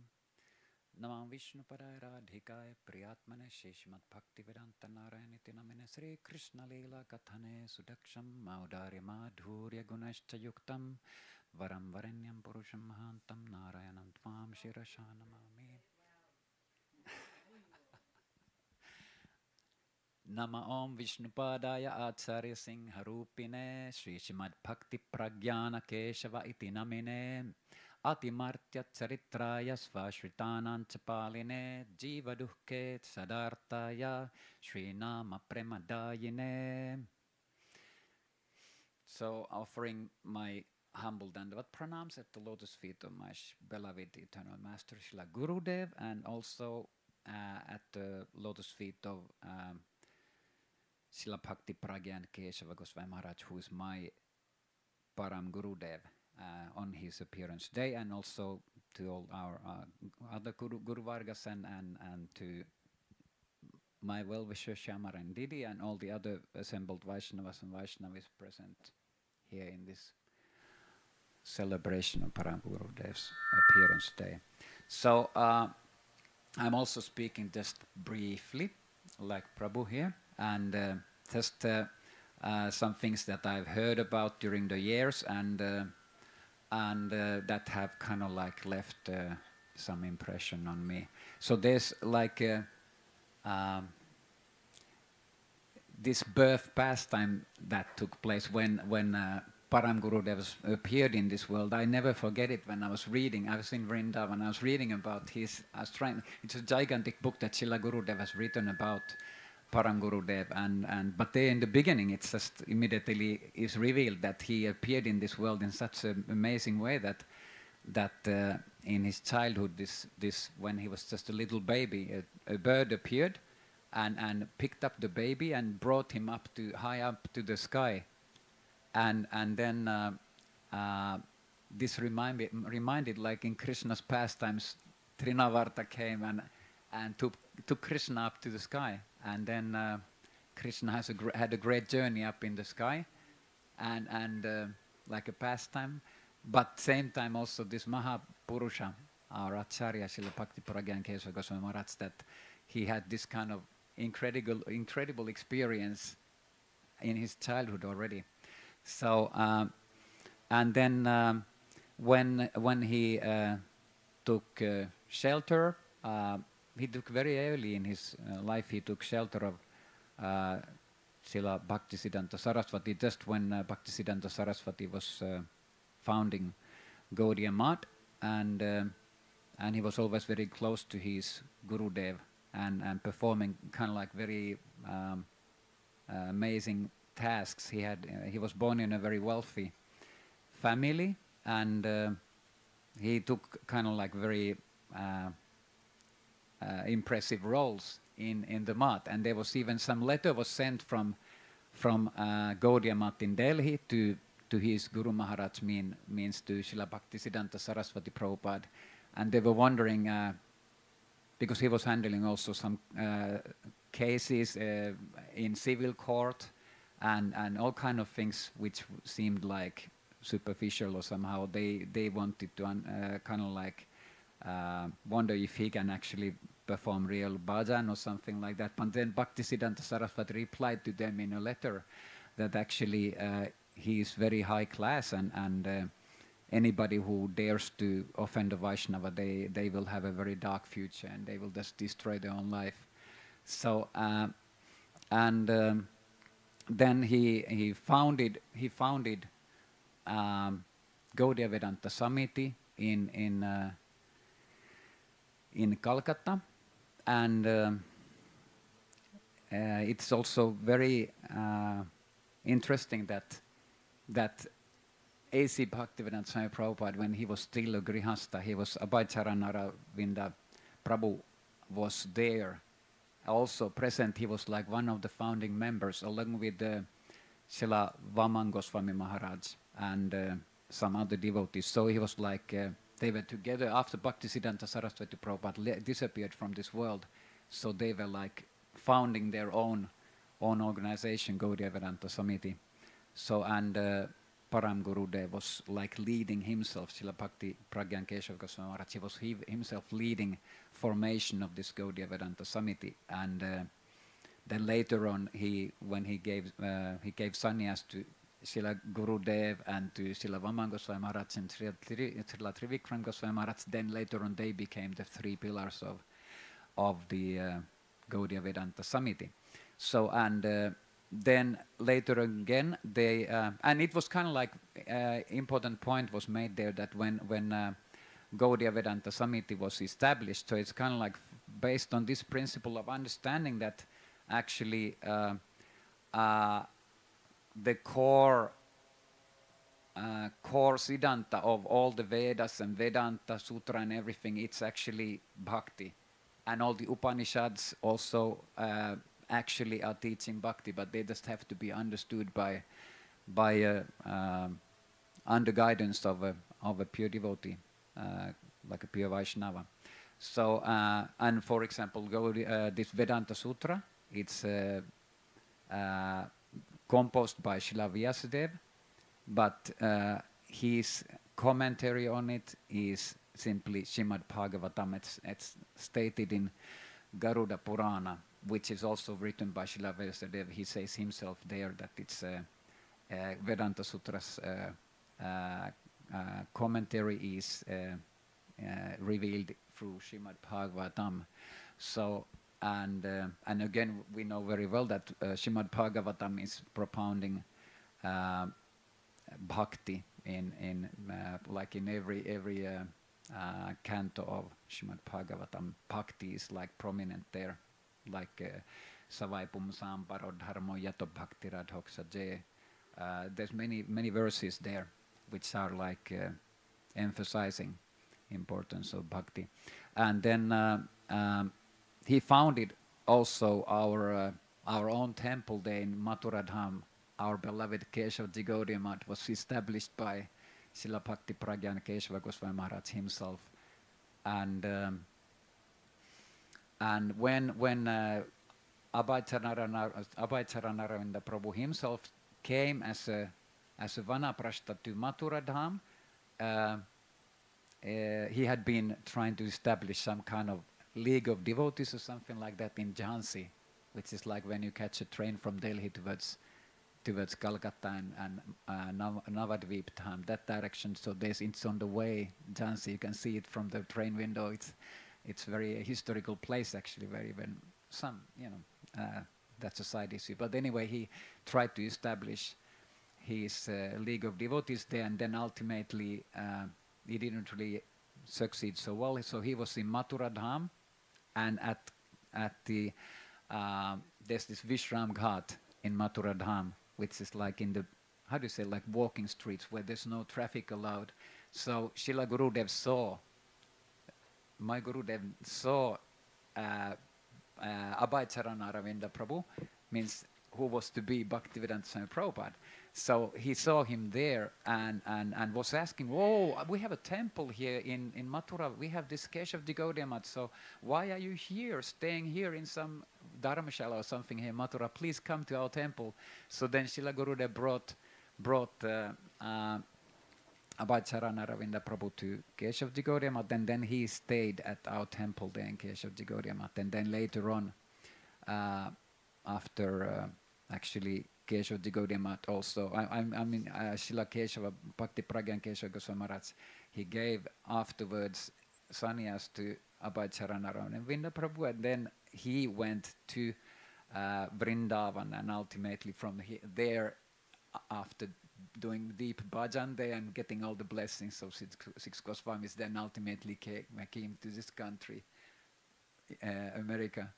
And in this way, Srila Bhakti Prajnana Keshava Goswami Maharaj was like, and also Srila Gurudev, they were both in a very important role in spreading Krishna consciousness, is Krishna Bhakti worldwide, because they actually they were like helping him to fulfill the mission of given by Bhaktisiddhanta Saraswati Prabhupada to him. So on their first meeting.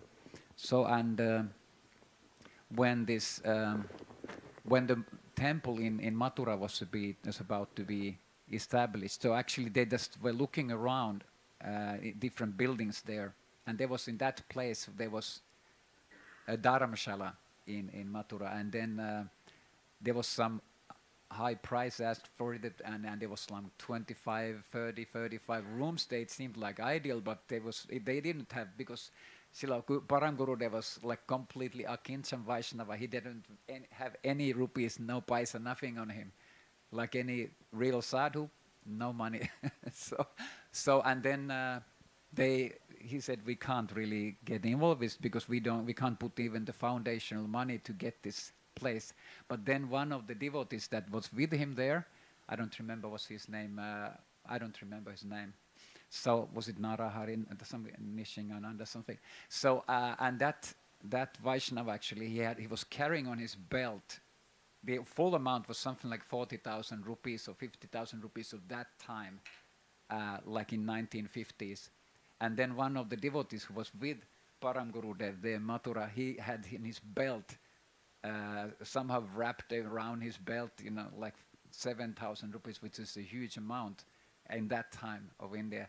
He just gave that, and then he sent also a message to his son to send quickly more money, so they actually succeeded to purchase before anybody else got their hands on Shri Keshava the Gaudiya Math. So they made that Dharamshala into our temple there in Mathura Dham.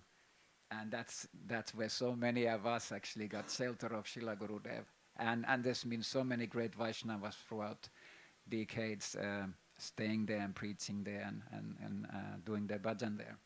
So, and now it's some renovated new version there, manifest there. So, but it was all established originally by Srila Param Gurudev. So, and then even actually, I didn't know this from before, but Devananda Gaudiya Math even is actually established by Srila Param Gurudev. And of course, his Samadhi is there, his Samadhi temple is there in Devananda Gaudiya Math at Navadvip Dham. And yeah, so, and there was some really amazing pastime of actually, when Bhaktisiddhanta Saraswati Prabhupada was preaching, he didn't make any compromises. A sign of a pure devotee is that he doesn't make any compromises with this mundane reality and its people. So he's just establishing the Siddhanta, means despite any opposition or anything like that. And he was declaring very boldly, preaching there, despite the caste Goswamis and anybody around in West Bengal and all that, and well, kind of great Brahmin families, and all that. He was just making it clear that to be a Brahmana, one has to actually also worship the supreme Brahman, means Krishna, and that it's not enough to be just born in a Brahmin family, but actually one has to be like by activities and qualities, one has to be a Brahman also, like it's stated in, means all these divisions of society, means whether it's the four varnas is based on like Krishna states in Bhagavad Gita. He says, Chatur varnyam maya srishtam guna karma vibhagasha. So he says that the four divisions of human society are divided according to guna and karma, and they are created by me. Means guna by qualities and karma by activities. So if one is a Brahmana, it's not enough to be just born in a Brahmin family, but they have to have also the guna, means the qualities, and also the karma, the activities of a Brahmana. So he was Bhaktisiddhanta Saraswati Prabhupada. He was preaching like this, and it was of course for people who were born in Brahmin family, but maybe they didn't really have the guna and karma of a Brahmana, they were upset about this. These caste Goswamis, and they were like wanting to oppose it, and there was a gathering at Navadvip in that amazing Paramatala, that gigantic trees there even today. That, what is it? Is it banyan tree, or how do you call it? Gigantic tree. Yeah, it's a banyan tree. And so there was a huge gathering, and there was so many pilgrims, thousands of pilgrims there, and then Srila Bhaktisiddhanta Saraswati was preaching about all this publicly. And then suddenly these caste Goswamis and who knows what Jati Goswamis, they were all attacking the pilgrims, and they were trying to actually like injure and even kill Bhaktisiddhanta Saraswati Prabhupada. And they were throwing, Yeah, they were throwing stones and bottles, glass bottles, and all kind of terrible attack. Well, this kind of attack happened. And then our Param Gurudev, he guided his own Guru Maharaj, Srila Bhaktisiddhanta Saraswati, to one family house nearby, and he himself took the sannyasi dress of his own Guru Maharaj and went there, and looking also very similar, effulgent personality, and he risked his own life. He went in, Bhaktisiddhanta Saraswati was brought back to his own temple in a white dress. Like a Yeah, Param Gurudev, exactly. Yeah, Param Gurudev dress. Exactly, they exchanged clothes. And then at that point, then ultimately when Param Gurudev, Srila Bhakti Prajnana Keshava Goswami Maharaj was there after giving his own dress to Bhaktisiddhanta Saraswati Prabhupada, he was there in Bhaktisiddhanta Saraswati's sannyas robes, and then risking his life, and then at that time police came, and then the situation was sold out, and like this. So he was very heroic, and like you were saying, you know, that he was like a lion, like even the book of Srila Gurudev is called Acharya Keshari, so he's like a lion like Acharya. So I think I didn't have other things to say today, so I'm just offering my humble dandavat pranams to Srila Param Gurudev and to all the Vaishnavas. Very good. You had a lot of good historical accounts. I'd like to know why everybody's outside the temple. Remember the big temple here, ladies are here.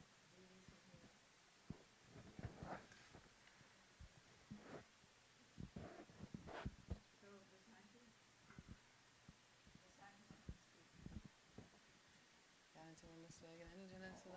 चक्षुरुन्मिलितं येन तस्मै श्रीगुरवे नमः वंशकल्पतरुश्च कृपासिन्धुभ्यैव च पतितानां पावनेभ्यो वैष्णवेभ्यो namo namaha. So, from my heartfelt obeisances to my beloved Holy Master, Nityala Vishwam Vishnu Pada Sotsot Shishimad Bhakti Narayan Goswami Maharaj, Nityala Vishwam Vishnu Pada Sotsot Shishimad Bhakti Vigyan Bharti Goswami Maharaj, and His Divine Grace A.C. Bhaktivinoda Swami Prabhupada, and to my dear desiring to be close to my Param Gurudev. They say the grandfather Guru is more merciful than the father. So praying on this day and every day that the grandfather will cradle me in his arms, and if I can just develop 1 inch, 1 inkling of bhakti. So all glories to our Param Gurudev, the Bhakti. Bhagwan Keshava Goswami Maharaj, whose divine appearance day is today. And all glories to all the assembled devotees. Hare Krishna, headed by Srimati Shamrati. And Bimala coming down from Alachua to be with us here today. And Krishnamai from LA. Radhika from Grass Valley. So, as Jagavinda Prabhu had mentioned, the glories of this divine personality of our Param Gurudev was foreshadowed as in his childhood, as he's taken away by the eagle, and his whole family, like his mother was crying and screaming, just like all the Brajbasis were crying when Krishna was taken by Kuliya. And also the astrologer said something amazing. He said that besides that he'll be brave and wealthy and renounced, he'll conquer the senses, tolerant, steady-minded, munificent, topmost religious Mahapurush. He'll have a tall, beautiful body. And he said this boy will become Bhakti Pragyan, an eminent scholar of devotional scriptures. And his name hence became Bhakti Pragyan Keshava Maharaj.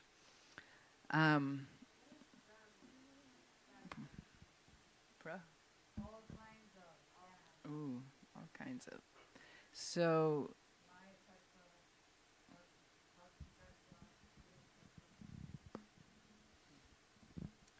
as a youth, and his entire life, obviously, but as a youth, he had so much compassion that one day he was out and he came in home very late, and his mother was so upset. He came from a very aristocratic family. They had lots of land, lots of money, and his mother was so upset. She was ready with a stick to beat him. And when he came in and she said, "Where have you been? And it's so late." And he said, "Oh, mother, I'm so sorry. Every day after school, me and my friends, we go and we help someone that we meet. And today there was a lady suffering from cholera, and she had no medicine and no food. And so we helped her get what she needed." And then his mother started crying, and she was so... He collected... Oh, his snack bunny. So sweet. So then she cried, and she said, "Oh, I will never reprimand my son again."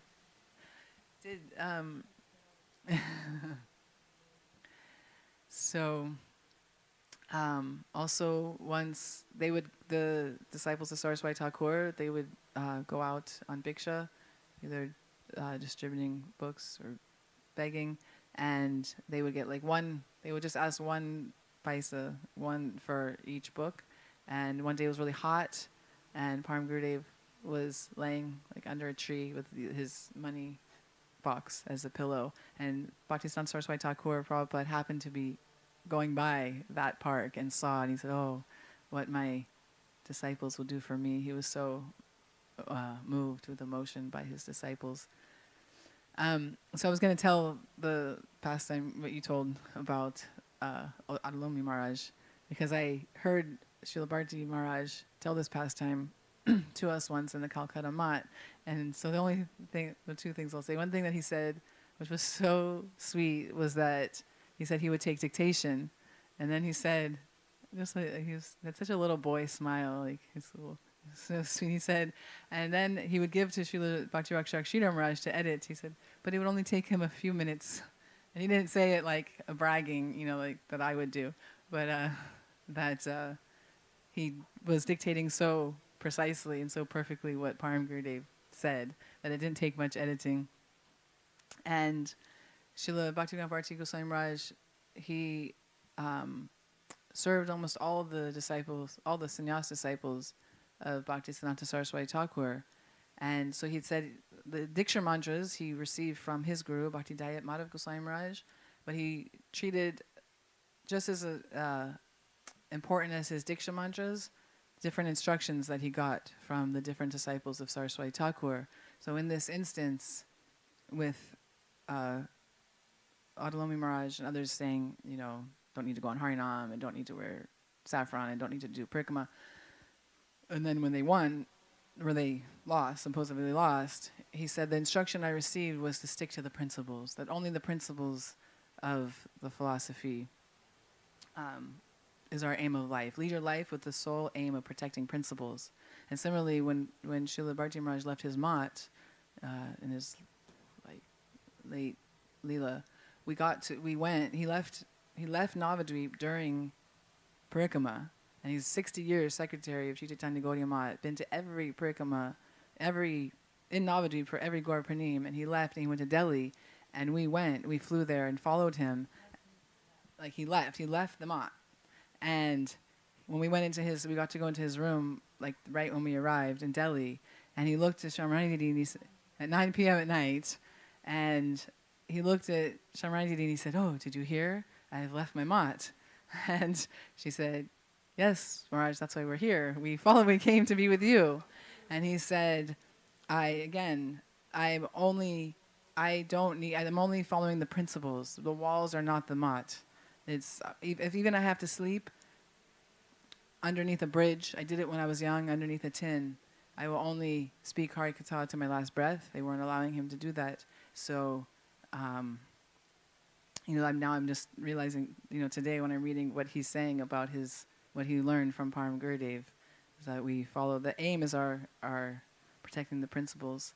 And another instruction that he took from Param Gurudev is that there was some land that was owned by Muslims, that Sri Chaitanya Mat, the first temple in Navadvip, Bhaktisiddhanta Saraswati Thakur's Mat, they wanted this piece of land. It was adjacent to Srivas Sangam, and the Muslims wouldn't sell to them. There was not friendly relations. And after Saraswati Thakur Prabhupada left and there was a split, Param Gurudev, being so affectionate and friendly and friend to all, he got the land. And then the Chaitanya Mat, they broke the border and they took this land. And then Param Gurudev was fine with it. He was gladly willing to let them have this land. And when someone, I don't know who, asked, like, how, this is your land, and he said, I just want it that the Gaudiya Math has the land. It doesn't matter whose land. And so the principal, he said, we are not here to deal in real estate business, but to serve the Vaishnavas. So Srila Maharaj also said that was another instruction that he followed. So the last thing I will end with that is so beautiful, and I know we're not supposed to read, but I have to read because So Shamradidi so beautifully spoke a little bit about Vinod Manjri this morning, who's on our far left in Seva Kunj. So one time, this is Srila Gurudev's telling a hint of his internal identity. He said at Shri Devananda Gaudiya Math in Shridham Navadvip, fresh construction work was in progress on the grand temple, replete with 9 domes. In the altar room, a platform was being prepared for the deities. Paramareja Srila Gurudev came into the altar room, which is called the Garbha Mandir, to decide on the shape of the altar and the number and color of its steps. Sripad Bhaktivedanta Muni Maharaj and I, the author, were with him. Srila Gurudev surveyed the area, decided on the length, width, and height of the altar, and then became immersed in thought. After a while, he turned to us and said, there will be 3 steps below the altar. The highest step will be blue, the second step yellow, and the bottom step will be Arun Varna, the reddish pink at dawn. Sripad Muni Maharaj asked, why should it be so? Srila Gurudev replied, the highest step will symbolize the sapphire-like luster of Brajendranandan Sri Krishna. The second step will represent the golden radiance of Srimati Radhika, the crest jewel of Krishna's sweetheart. Then he remained silent for a few moments. Assuming an extremely grave countenance, he continued, the third step will be the color of a saki, here refers to a manjari, who brings all kind of delight, vinod, to Yugala Kishore, the divine youthful couple. We use the word vinod. Brings one who brings all kinds of delight, Shri Radha and Krishna. She is depicted by Arun Varna. As he was speaking, his voice faltered, his throat choked, and he became completely motionless. Seeing his extraordinary bhav, we were both struck with wonder. At that time, we could not understand anything, nor could we muster up the courage to ask him. But after he entered Aprakat Leela, the unmanifest pastimes, we realized the meaning of that hint. The lowest step symbolizes Shri Vinod Manjari, Shri Yugala Kishore's eternally playful maidservant. Srila Gurudev had given a hint of his own Siddha Deha, his eternal spiritual form, in a very hidden way. It was around that same time that I inquired from him in private, did your Gurudev reveal the identity of the Siddha Deha of any of his disciples? Solemnly, Srila Gurudev replied, he has certainly done so. Srila Prabhupada has given the identity of the Siddha Deha and instructions in the method of Bhajan Pranali, to some of his qualified disciples. Otherwise, the Sri Rupanuga line would come to an end. He also mercifully gave this Pranali to me. I again asked, will you bestow your mercy and reveal the name of your Siddha Deha? Srila Gurudev replied, not just now. At the appropriate time, it will be disclosed.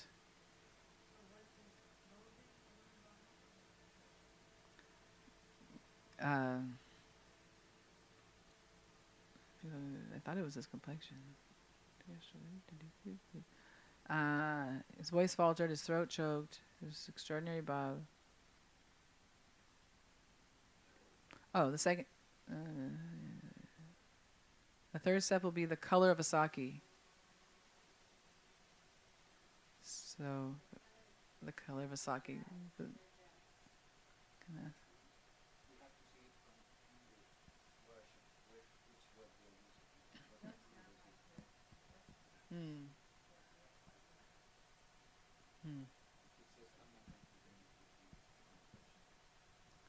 So we're so fortunate on this his divine appearance day.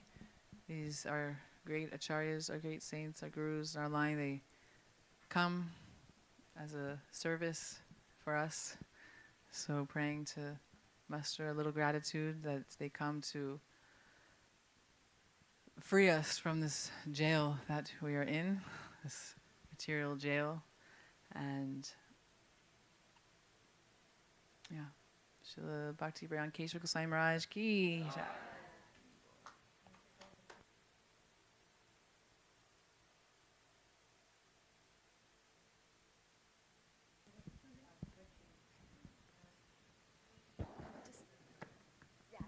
Just a short one. Short 5 minutes. Om Jnanatmirandasya Jnananjana Shalakaya Chakshurunmilitan Yena Tasmai Shri Guruve Namaha Vanchakalpatarubhyascha kripa sindhubhyo patitanam pavanebhyo vaishnavebhyo namo namaha. So I don't have a long speech prepared, but it's our duty to offer some puspanjali to on these special days. So offering my pranam to Srila Gurudev and to Srimati Shamrani Didi and to Param Gurudev on his divine Avirbhav Mahotsav. So one thing I was thinking about as we were singing the Radha Vinod Bihari Ashtakam is how Srila Gurudev, he was able to reveal all these rasik tattvas in a way that was so pristine and so appreciated by all the Vaishnavas all around Vrindavan, so much so that they called him Yugacharya, and how he was especially known for his deep devotion and love and partiality towards Srimati Radhika, and where that's coming from. Because when we think of Param Gurudev, we hear Acharya Keshari, just like a lion. He was always defeating Mayavadis, and especially I was reading how him and Srila Prabhupada, when they first started Gaudiya Vedanta Samiti, they took great joy and great joy in just defeating and establishing our proper Sanatan Dharma, and cutting all these Mayavadi arguments. And even one time there was a court case where Param Gurudev sent Gurudev and Srila Vaman Maharaj because people were criticizing and saying, oh, the Gaudiya Math, they're just licking mango seeds and they're not doing anything. And Param Gurudev immediately established a court case and did so much to protect this Saraswat Dhara, this line of Bhaktisiddhanta Saraswati Thakur and his teachings. Yet we see that he was so soft, and he established Krishna crying, weeping in separation for Srimati Radhika. That Krishna who is so helplessly in separation from Radharani that he's sitting under the Imli Tala tree in Vrindavan, and his complexion is turning golden, and he's calling out Radhe, Radhe, and chanting Radha Nam continuously. And that Krishna that is taking shelter of Srimati Radhika is our Param Gurudev's Krishna. That particular Krishna is our Param Gurudev's Krishna, because there's so many black Krishnas. Everywhere in Vrindavan we see black Krishna. But where can we find golden Krishna? In Keshavji Gaudiya Math, Mathura Math, that beautiful Sri Radha Vinod Bihari.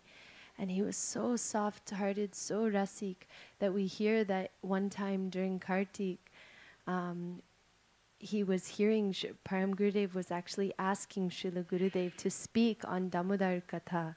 And he was telling about after Mother Yashoda binds Krishna, and after the 2 trees, after he freed Nalakuber, then he was feeling very upset with his mother. And so Nanda Baba took him, he fed him some butter, he fed him so many things, and Krishna was crying. He was very upset. He was very upset that his mother bound him up. And so then his father was saying, so how long will you stay here in this cowshed? Won't you go to your mother? She'll feed you, she'll take care of you. You have to go to your mother. No, I won't go to Maya. I'll stay with you, and I'll stay with Balaram, and I won't go to my Maya. And then Nanda Baba says, oh, and what will happen if your mother... Oh, Rohini Maya said it. Oh, but what will happen if your mother dies or goes? And then Krishna immediately started crying. And we hear Gurudev would tell this story in Mathura, especially sometimes during Param Gurudev's appearance or disappearance, saying and point to the back of the temple room there, in that place, in front of Radha Vinod Bihari. Param Gurudev was sitting on like a bed, and he rolled off the bed and began rolling in front of Radha Vinod Bihari and weeping, profusely weeping and crying, hearing that pastime. So we see that although he's in this great lion-like, fierce, heavy like a thunderbolt form, also so soft and so rasik. And that rasik fruit that he is given is Srila Gurudev, who's so perfectly imbibed his moods. So that's all. Panchakapaturu Pashtak.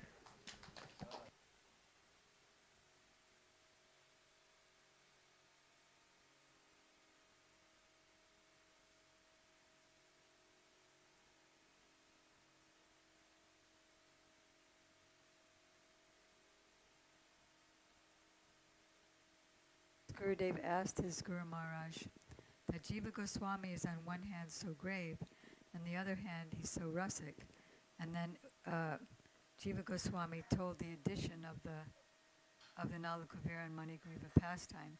And then when Param Gurudev, when it came into his mind when he heard that, then he started wailing. Yeah.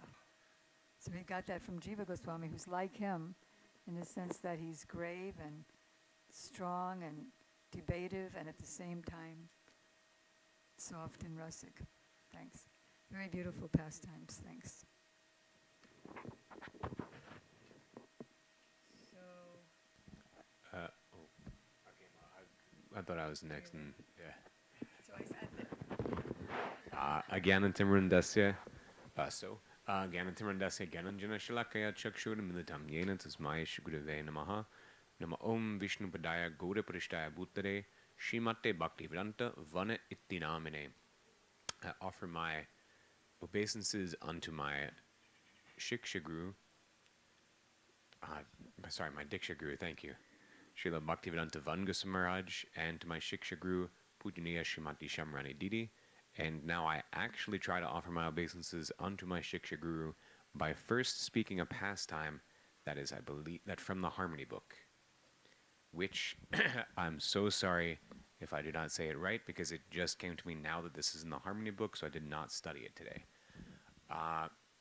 That there was once two of his disciples who were fighting in the mud. And somebody, of course, went to him and said, "Your disciples are fighting. Can you do something about it?" And he said, "I am not a court." And this is now where I don't remember exactly what he said. But he said something like, "I did not come here to, did I tell them to fight? You know, it is not my job to rule on their fighting. It is I am bringing them, if that's what they want to do, that is their prerogative." Something like that. I'm so sorry that I know I butchered that part. But if you remembered, okay, it's cool. You're okay. Oh, she is this. Okay. So while the Harmony book is grabbed to correct my butchering, my poor finish of that pastime, I'm going to go and say, so there's so many really amazing pastimes of my Pradeshti Gurudev. There's also a Harmony book, possibly right behind me. Wow, there we go. Jai. Okay, so I believe this is going to be I know which section it's in. It's in the, nope, I'm not Harmonious Ashrams. Bhakti avoids quarrels. For anybody in the live stream, any time that there's any sort of like quarreling in the ashram, not that there's quarreling in the ashram, but anytime that we are like kind of need to like learn in advance. Anyway, Didi always says, "Read the Harmony book," and then she always says, she always asks, "Read the Harmony book," and I say, "Oh, like Red Bulls?" And she's like, "No, but it is in the quarreling section. Like Red Bulls is a part of the quarreling section anyway." Getting a little bit off topic.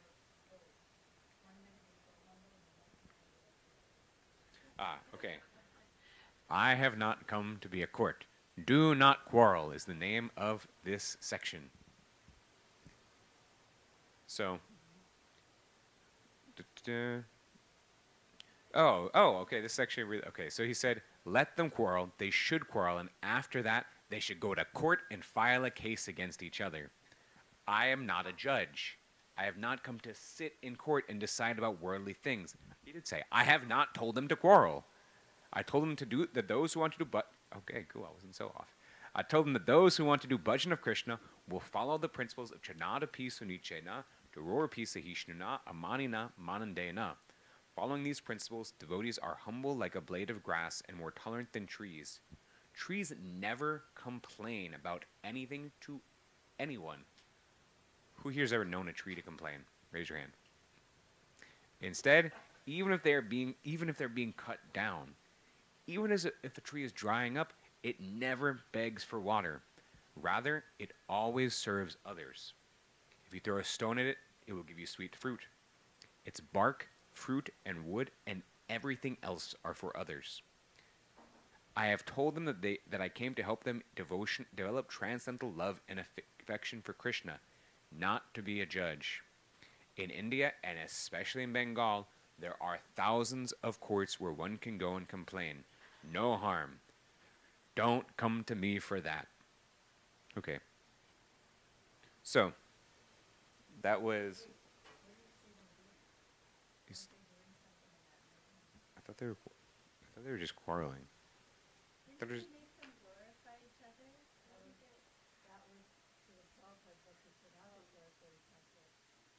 Oh.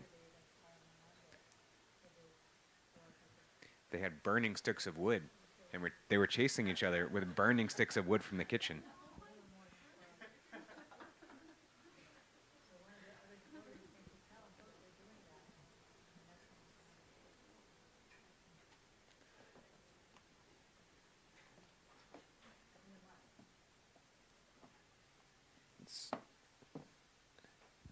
And so that is one pastime. There are many really amazing pastimes from his life. What I want to focus on one that I've actually rarely heard spoken, but I've read about a few times, and it's always kind of like piqued my interest. So Param Gurudev, like we hear a lot about how he was the lion like Acharya. He actually did a lot of court cases. He really was very strong in maintaining the teachings of Srila Bhakti Siddhanta Saraswati Thakur Prabhupada. Bhakti. And when we hear about his Siddhanta, we hear just so well how he was, from Radhika, about how much he was establishing Radha Vinod Bihari. And we hear it in the Radha Vinod Bihari Ashtakam, where Krishna is absorbed in the moods of Srimati Radhika. And so that's very high rasik. He also was incredibly filled with Tattva Siddhanta, the knowledge of Siddhantic truth, the knowledge of conclusive truth. And so when he used a lot of that to fight against Mayavadi. And Mayavadi are the impersonalists. God is not a person. God is formless. You're God. I'm God. Then we're all God.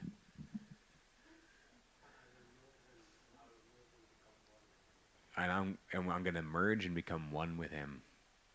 And so what I found interesting is that in Kirti Ratna, in Srila Bhakti Pramod Puri Goswami Maharaj's glorifications of Parameshti Gurudev, is that Parameshti Gurudev, Srila Bhakti Pragyan Keshav Goswami Maharaj, he said that the most dangerous thing to bhakti is Mayavadism.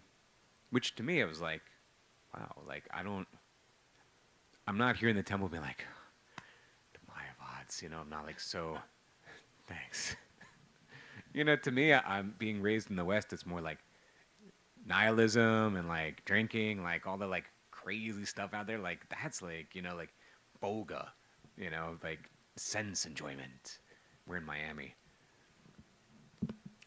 So it's something that I maybe will have better realization or understanding of later in time, because I didn't really sort of reflect onto why that might be the case. And speculation's quite boring anyway. Oh God, oh dear God, you are blind. Dumb. They're offenders. Offenders. You are lame. You can't walk because you have no legs. You're blind because you can't see because you have no eyes. You're stupid because you have no intelligence because you have no brain. That's their glorification of God. Like I understand why that's like philosophically just like bad. I don't understand why it's such a detriment to bhakti.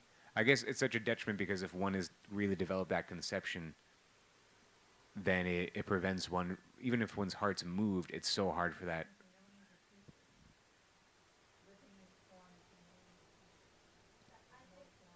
I think the main thing is that in India, it's become that even the average Hindu, every single person is a Mayavadi. That's why it's so pervasive, is because nobody thinks they're a Mayavadi, but then it's become so pervasive in covered by Hinduism, and that's why it's such a big topic. Here, people are just so dumb that I'm on live stream, but it's like they don't even know what it's called, a Mayavad, whatever. They're just like, but in India, it's like that's who he was speaking to at that time. Is like the entire society is covered by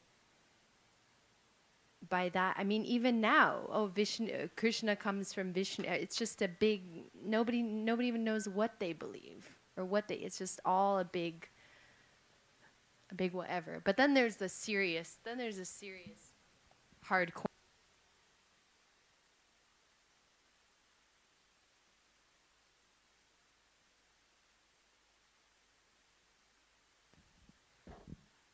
You all are very fortunate because you had nothing in your hands.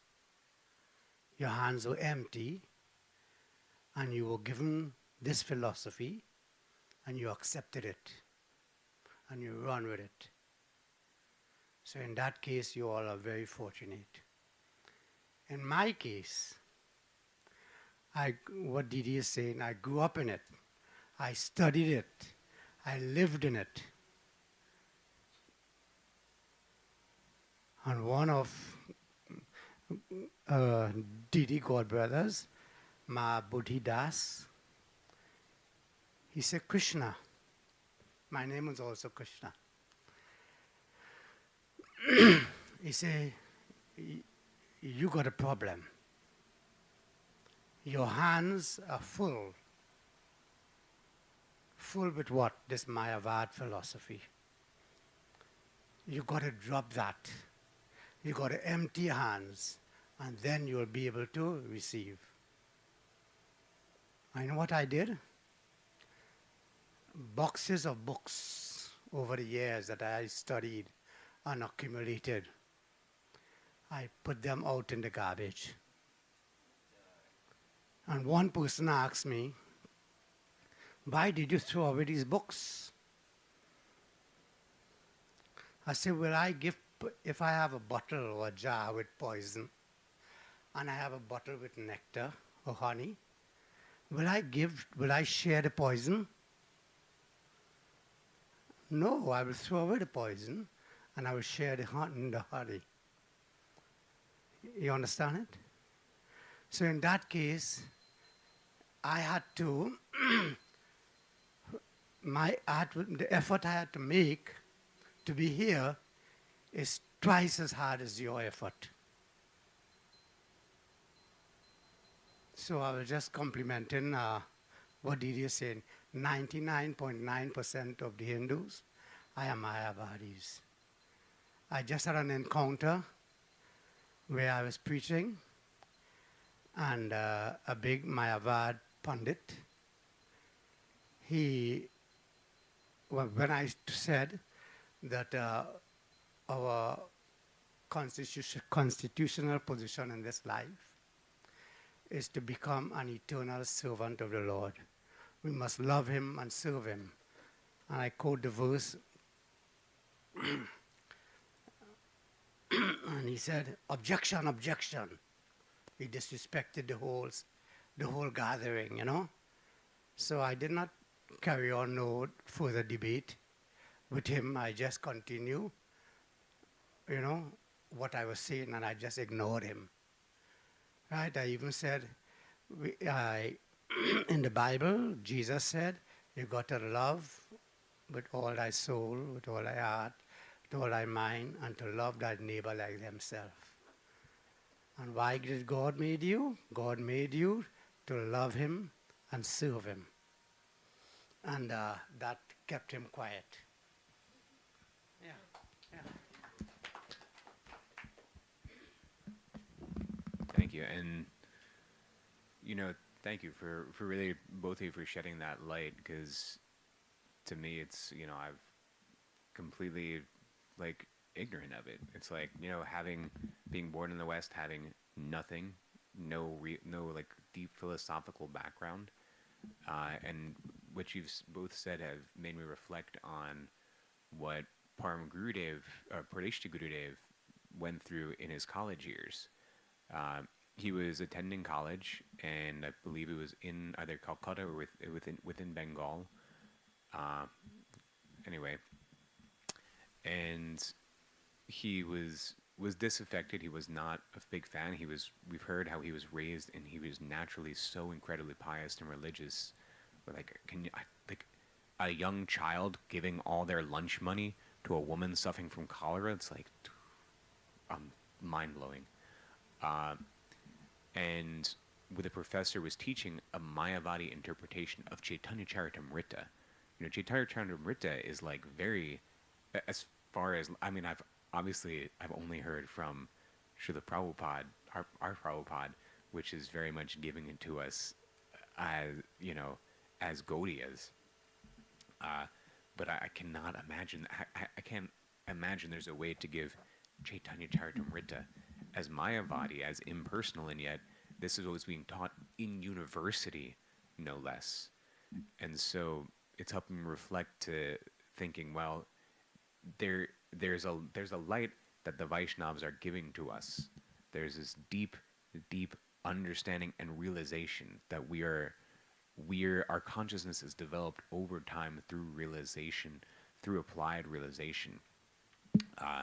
And if one has all that baggage, and if society is immediately just closing off that light, by teaching it's all Mayavadi, it's all impersonal, everybody's coming at it with this understanding of even something so incredibly personal as Chaitanya Charitamrita is an impersonal literature, it puts a massive blanket curtain over Bhakti. No. The university was teaching that, and he immediately refuted it. And actually, that was when he dropped out. There were other classes that had been taught in an impersonalist way where he would refute it, and he was very close to finishing university, and that was when he then dropped out. And so, I still actually, there's the pastime that I was building to is, what I found fascinating was, okay, I'll be really quick, how he refutes the Buddhist philosophy. And I say that because as a Westerner, like, the philosophy of the Buddha is like, I was, you know, in yoga circles, that's like, it's a big one. Buddha's cool, you know, Buddha.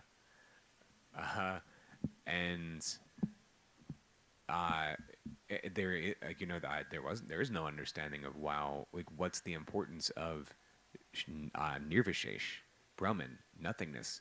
And he actually spent years researching all of the literatures, all deep studying the literatures, not just the Gaudiya literatures, all the Mayavadi literatures, and the Buddhist literatures as well, to establish proper siddhanta, proper understanding. And he published, I forgot where it was either spoken or published, how the Brahma Sutra, and as an explanation of the Brahma Sutra, that Brahma Sutra is actually referring to Shabda Brahma, the pure transcendental sound. So for those who don't know, Brahma Sutra is the Veda Vyas, who is the author of the Vedic literatures. It's his commentary on the Vedic literatures. We were speaking about before. Well, I'm going to be as quick as I can.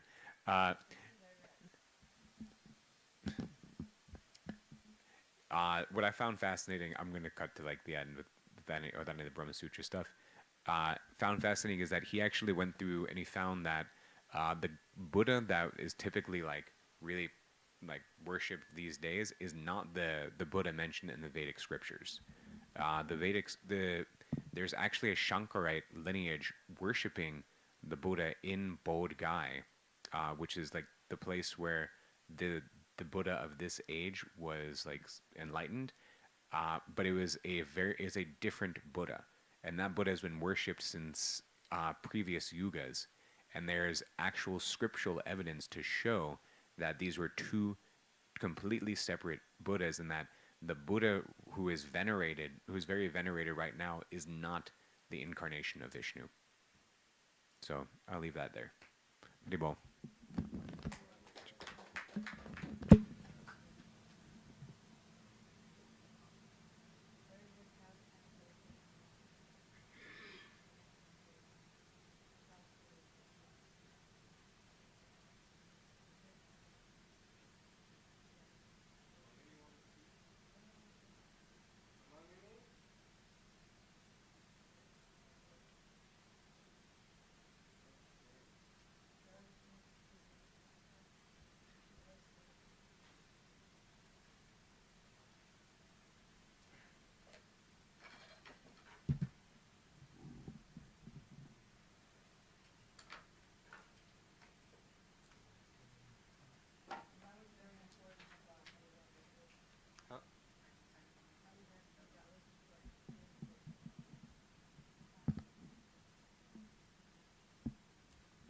Okay.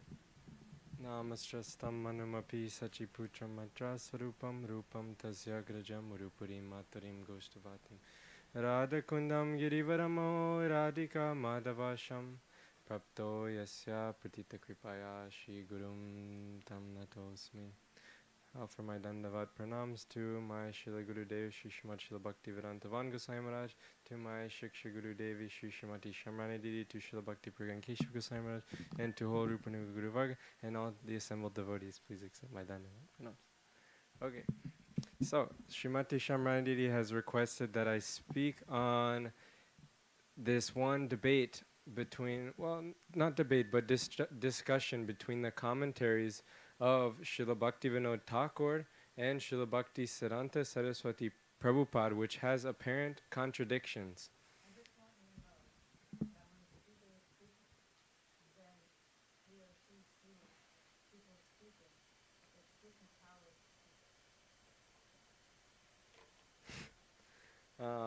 So every Gorpranim, Srila Parameshti Gurudev, I will refer to Srila Bhakti Pragyan Keshava Goswami Maharaj as this. Parameshti Gurudev would meet with his sannyas guru Srila Bhakti Rakshak Sridhar Goswami Maharaj and have a Ishta Goshti after every Gorpranim festival. And so many of the sannyasis came gathered there. I can list them here. Many of the most exalted disciples of Srila Bhakti Siddhanta Saraswati Thakur, Srila Bhakti Rakshak Sridhar Goswami Maharaj, Srila Bhakti Vichar Yayavar Maharaj, Srimad Bhakti Aloka Paramahamsa Maharaj, Sri Srimad Bhakti Kamal Madhusudan Maharaj, and Sri Srimad Srila Bhakti Vikas Hrishikesh Maharaj. Many sannyasis and brahmacharis gathered here to discuss many topics. And so one devotee mentioned this question, that there seems to be some contradiction between the commentaries of both Srila Prabhupada, Bhakti Siddhanta Prabhupada, and Srila Bhaktivinoda Thakur on this shloka, Krishneti yasya giritam manasajriyeta dikshasti chit pranatabhischa bhajantam isham shushusha bhajana vijnanam shushusha ananyam anyam Nindati Shunya Hridi Ipshata Sangha Labdhya. This shloka, the 5th verse of Upadeshamrita. Very important shloka. And in simple words, it means one should offer respects by mind unto somebody who even chants Krishna's name once. And one should offer dandavat pranams to somebody who takes Diksha mantra from bona fide guru and is one-pointed in bhajan to Krishna. And one should render service and completely surrender to that Uttam Mahabhagavat who is completely endowed with the moods of, what's the sloka? One who is completely free from criticizing others and is completely one-pointed in bhajan of Shri Shri Radha and Krishna. And so Bhaktivinoda Thakur, his commentary, it's referring to those Madhyam Adhikaris must give respect to the Kanishta Adhikaris who have taken Diksha from bona fide guru and are free from association with women, Mayavadis, and are, though they are they have meager intelligence and are bereft of Sambandha Gyan, one should still, even if he has taken Diksha, he should offer dandavat pranams unto this devotee. And so, an important difference here that Srila Saraswati Thakur explained, that the Madhyamadikari should give respects to the Kanishtadikari from the core of his heart, and from those who have chanting Krishna's name, provided they have been initiated by a bona fide guru. And the Madhyamadikari will, and this person must understand the difference between, or the similarity between Nam and Nam, and possessor of Nam. Nam and Namino. This is, have understood that Krishna's name are non-different, and accepted the transcendental name of Krishna to be the only sadhana, the only means of practice to attain our goal. And the difference is one should offer dandavat pranams to initiated devotees who are continuously chanting holy name with great affection and have realized, who have attained their svarup, doing nam bhajan. One should offer dandavat pranams to this person and establish, he will offer respects to this person. And so there seems to be some contradictions. And so they were discussing amongst the members, and they...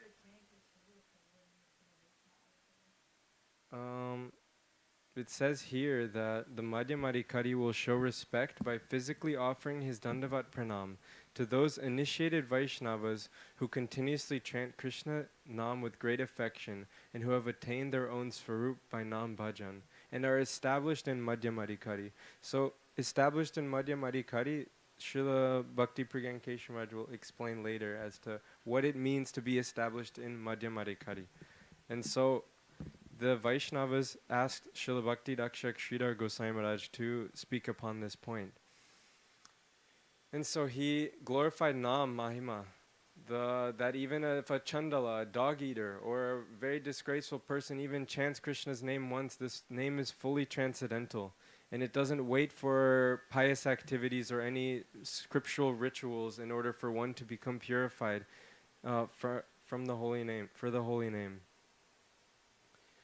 And that even one who even hears the holy name once is free from the cycle of birth and death, liberated like this. And so he established many very amazing philosophical conclusions, and all understood this point. But Srila Bhakti Pragyan Keshav Goswami Maharaj, he wanted to add another point to this, that though there may be some contradiction, he wanted to establish that we should follow Srila Prabhupada's understanding, because he's fully endowed in Bhakti Vinod Dhara, the line of conception from Bhakti Vinod Thakur.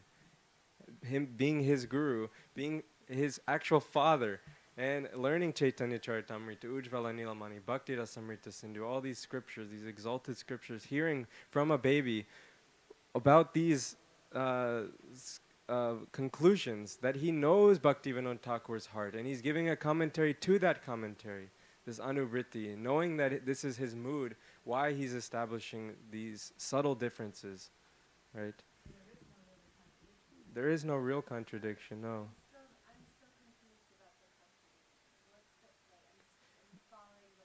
Yes, Bhaktivinoda Thakur, he establishes according to Nam Mahima, that according to the glories of the holy name, one should offer respects to dandavat pranams to a person. But here, Bhakti Siddhanta Prabhupada is establishing who is Madhyamadikari, what's the difference between a Kanishta and a Madhyam, why we should offer respect in our heart compared to offering full Dandavat Pranam to a devotee like this. So are you saying, just for her clarification, Mm. are you saying that what Bhaktivinoda Thakur said, offer Dandavat to a Kanishta, even if he's chanting, and he's chanting, and Srila Gurudev was saying, offer Dandavat to a Madhyama and not to a Kanishta? He's establishing that one should offer pranams to a Kanishta from the core of their heart, but not Dandavat Pranam. Yeah, from his mind, knowing that. And so he goes on to establish that the second point of this sadachar is in relation to that Bhaktivinoda Thakur's point is to the Nam Mahima, in relation to the glories of Krishna's name. But the fruit of that name, the prayojan of that Mahaprabhu established, this is the direction that Srila Bhaktisiddhanta Prabhupada established, that one is chanting with Sambandha Gyan and is free from aparad and anarthas, like this person. When one is fixed in this... So, Bhaktisiddhanta Saraswati Thakur Prabhupada Mm. is saying that one should offer pranam to one who is Fixed in Sambandha Gyan, fixed in Sambandha yes, Gyan, and free from aparad and anarthas, like this. physical Dandavat Pranam. Yes. And Bhaktisiddhanta Thakur is saying that I actually will get to this. It's all coming. It's all coming. So it'll be very clear. That's why I mentioned before, who is Madhyamadikari? This we have to understand before we, so he mentioned these points, Srila Bhakti Pragyan Keshava Goswami Maharaj. One must consider the effect of chanting with offenses the holy name, and that when these offenses are present, one does not become ecstatic while chanting the Hare Krishna mantra, even one name like this. And so, if one chants the holy name again and again, it's stated in Chaitanya Charitamrita, but love does not develop and tears do not appear in the eyes, then one may know it's because of many offenses that the seed of the holy name of Krishna does not sprout. So, keeping in mind this, these points, that one who understands, who has taken Diksha and is imbued with Sambandha Gyan, knowledge of relationship, and that who understands that this transcendental name is the only means of sadhana, and that within this there's no what is it? It says Purushcharya, which means regulative principles before initiation have been given so that one can achieve perfection in chanting one's mantra. But for Sri Nam Mahamantra, there is no consideration of the regulations of Purashcharya, because all the results of Purashcharya are obtained automatically by uttering Krishna's name once, free from offenses. There is no consideration of Purashcharya or any other pious activities. But there's a confidential meaning within this shloka that Srila Bhakti Pragyan Keshava Goswami Maharaj quotes. He says, Mantra yam rasana sprig eva phalati Shri Krishna namatmaka, has a confidential meaning. This mantra, composed of Krishna's name, offers its results simply upon touching the tongue. But the secret is rasana sprig, means touching the tongue, which is sevanmukh. When one's serving the holy name, not just chanting the name to chant the name, but serving the holy name, knowing it to be the ultimate goal and the sadhana. One who has firm realization of this, Sambandha Gyan, Atha Shri Krishna Namadi. One who's serving, not the name is not perceptible by our material senses, our ears, our eyes, our tongue.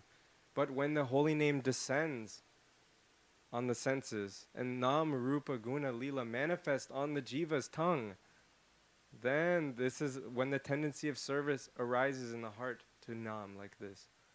And so he finally establishes here, in this way the sadhak becomes elevated by continuously chanting the holy name. He earns the qualification to serve Krishna. then he realizes the transcendental nature of of the name, and of the Dham, and of the Vaishnavas, and of Guru, and all of this is manifest. Sambandha Gyan, like this. Who am I? What is my position in the spiritual world?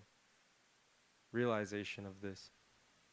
And so, stipulated from this verse, Sri Rupa Goswami is saying that one who's established like this is Madhyamadikari. And at the same time, we should honor that Madhyamadikari Vaishnav within one's heart and at the same time within one's body by offering Dandavat Pranams.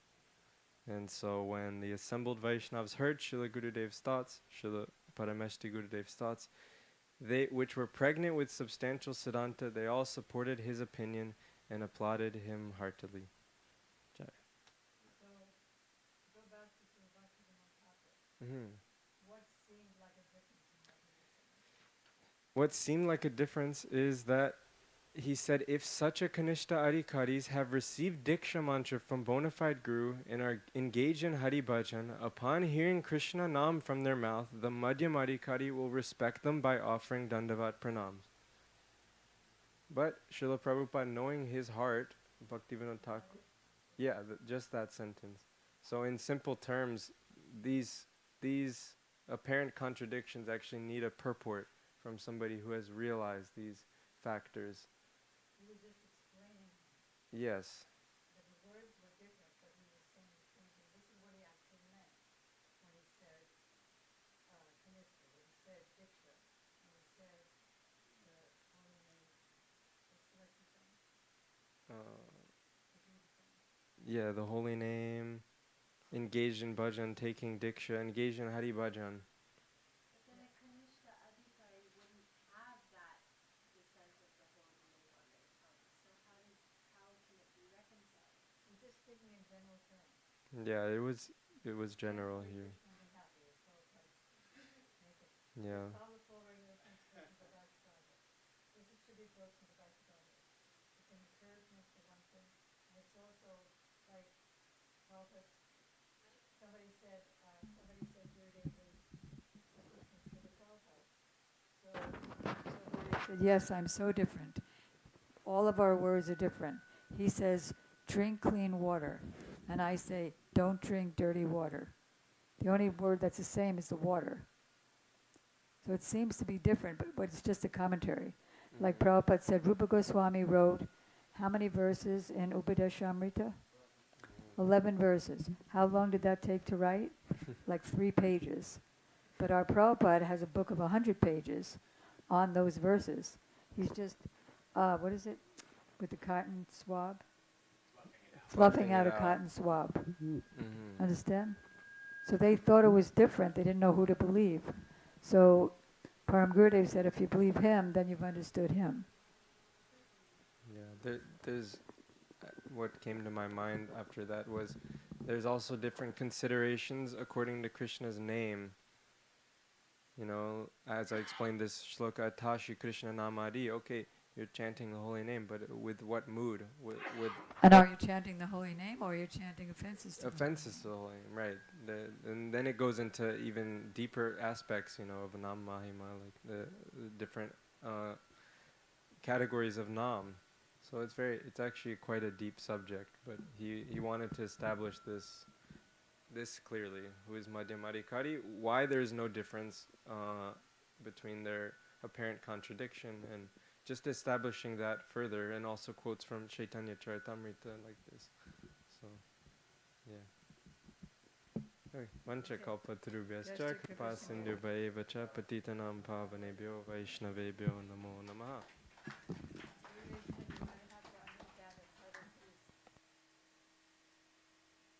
in this life or after millions of lives.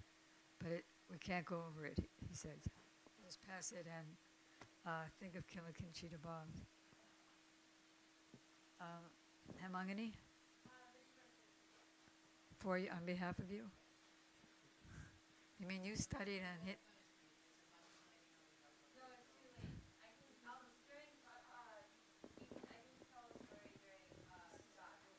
All right, that's good. So tonight we're all going to have prasadam inside, and we're going to hear from Hemangani. in a casual way, and we're also going to hear from Gadagaraja Prabhu, right? During Prashad? Tomorrow? Well, we can't do it on his same day unless it's in relation. Is yours in relation to Srila Prabhupada, Bhakti Siddhanta Saraswati Thakur? All right, so that'll be combined on Monday. And Hemangani, is yours in relation? Is yours in relation?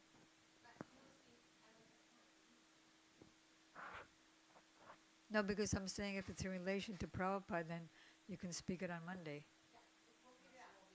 Or you won't be here. Okay. All right. Chakshurunmilitam yena tasmai Shri Gurave Namaha. Namo Vishnu Padaya Charya Singha Rupine Shishimad Bhakti Pragyan Keshava Iti Namine. I didn't know what to speak, but then Radhika Didi inspired me when I heard her speak about why do we worship the white version of Krishna. Actually, it was Srila Bhakti Pragyan Keshava Goswami Maharaj who initiated this. Of course, it was given in his heart by Srila Prabhupada, his Gurudev. And he composed one ashtakam called the Radha Vinod Bihari Tat Vashtakam, in which the first verse is Radha Chinta Niveshena Yasya Kantir Vilopita Shri Krishna Charanam Vande Radhalingita Vigraham. There's two main meanings of this verse, and of the Radhaya Lingita is referring to, and this also is highlighting the speciality of the line of Rupa Goswami and the showing his affiliation with Srimati Radhika more closely than his affiliation with Krishna, because he's worshipping Krishna in a separation mood from Radharani as the topmost, because the Manjris, the dearest maidservants of Radharani, feel more pleasure in seeing Krishna in separation from Radharani and how much he suffers in her absence. So it's showing how he, and in the line of his guru, is Radha Paksh. He's partial to Radharani. The one pastime of this is that Krishna is in the Ras dance by the Yamuna, and then Radharani leaves the Ras dance and goes into a kunj. And after a few moments, Krishna, he notices this and he goes to be with her. And then, anyhow, there's so many different Ras dances in different ways that it plays out, but he gets separated from her, and he's crying and weeping under the bank of the Yamuna by Imitala, which is right there next to Gopinath Bhavan, and he's crying, and he's so much absorbed. Sorry? Yes, on the bank. Under the tree on the bank of the Yamuna, the Imitala tree, and he's so much absorbed in her that naturally that he assumes her complexion. He becomes golden. He's the same Krishna, but actually he looks white, but it's a golden hue. It's Radharani's complexion, so he's attains that complexion. And then the second meaning is Radhaya Alingitam, which means that after Radharani seeing Krishna in such despair and separation from her, she embraces him, like not in a mundane way that we can even imagine, but like every part of her completely covers him in her golden complexion. So it's like simultaneously the deepest separation and the most intimate meeting in one. So it's like, I actually feel very nervous to speak about this because it's so above me, and Srila Bhakti Keshava Maharaj is like so, how to say, strict in his philosophy and everything, but I felt inspired. So those are the kind of very extremely deep meanings that even basically no one else could even understand why or had even done that. But he started that, and so that's why we worship Krishna in the white form instead of in the sham complexion. Anchakalpatarbyascha kripa sindhubhya evacha patitanam pavanibhyo vaishnavibhyo.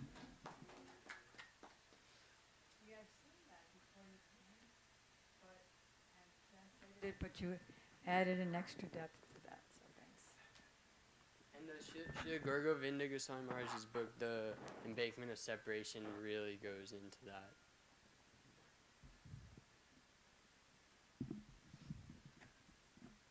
So that means whenever we see Radharaman Bihari, we can always think of that verse, Radha Chintani Vaishena. So it's one bow down. You know how you bow down in front of every deity?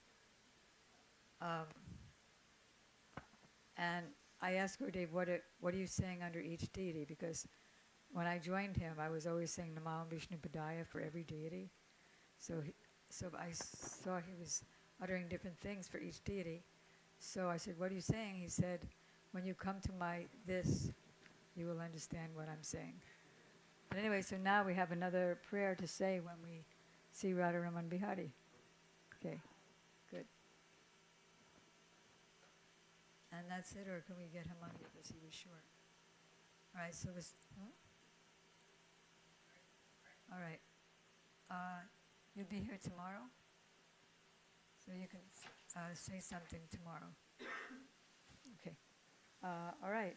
So we're gonna, as I said, we're also gonna, when we go to bring our flowers around, when we finish on that altar, we can go to this altar and just drop some flowers. We've heard about every one of them. And this morning when we saw Gurudev's video, we saw before the arti, and the arti is on page what?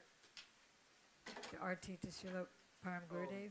First we sing Shri Guru Charana Padma, and then we sing the arti to Srila Bhakti Keshava Goswami Maharaj, which is on page what? On page what? 230?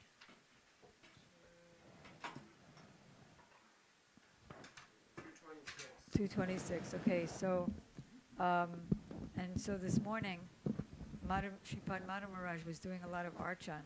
So I'm going to contact him tomorrow morning and see if we can get what that archan is. So we'll be able to do that on Monday. Okay. Kind of. It's okay. And don't wait forever. Please don't wait forever when the person is before you. You can be right there and ready to offer your flowers.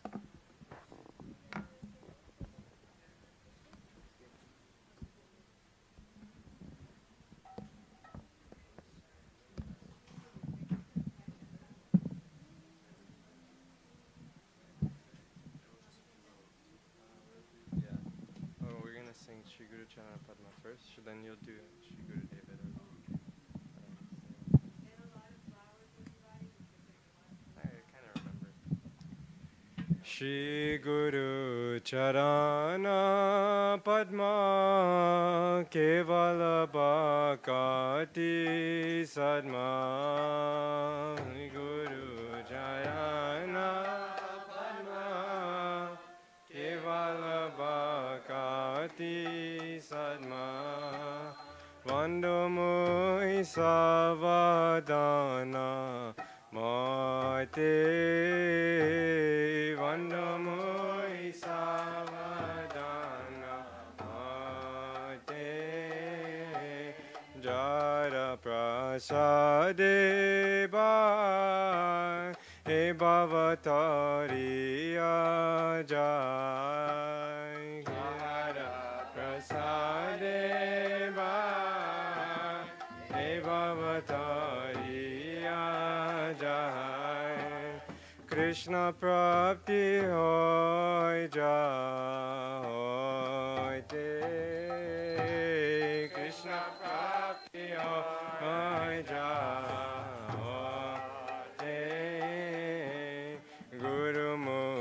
padma vakya chitete koriya kya Guru mukha padma vakya chitete koriya kya Shri Guru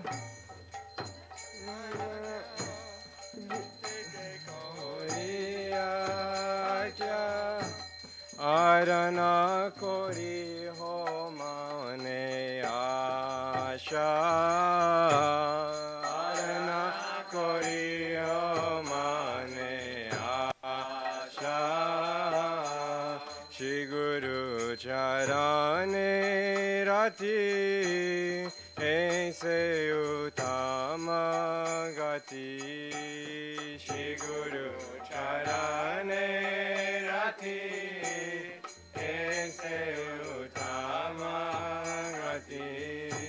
Shri Guru charane rati aise utama gati Shri Guru charane rati aise utama gati Jai prasade pure sarvayasha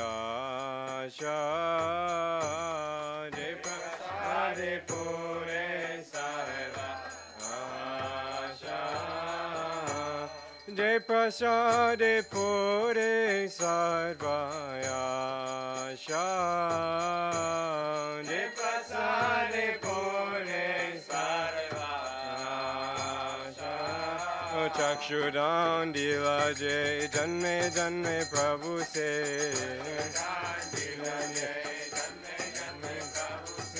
Divya gyan de prakashito Divya gyan de prakashito Prema bhakti jaha hoite avidya vinasa jate Prema bhakti jaha hoite avidya vinasa jate Prema bhakti jaha hoite avidya vinasa jate Prema bhakti jaha hoite avidya vinasa jate Vede gai jara charito Vede gai jara charito Shri Guru Karuna Sindhu Adama Janara Bandhu Guru Karuna Sindhu Adama Janara Bandhu Shri Guru Karuna Sindhu Adama Janara Bandhu Shri Guru Karuna Sindhu Adama Janara Bandhu Lokanath Kera Jivana Lokanath Kera Jivana Prabhu Koro Doya Deo More Parachaya Prabhu Koro Doya Deo More Parachaya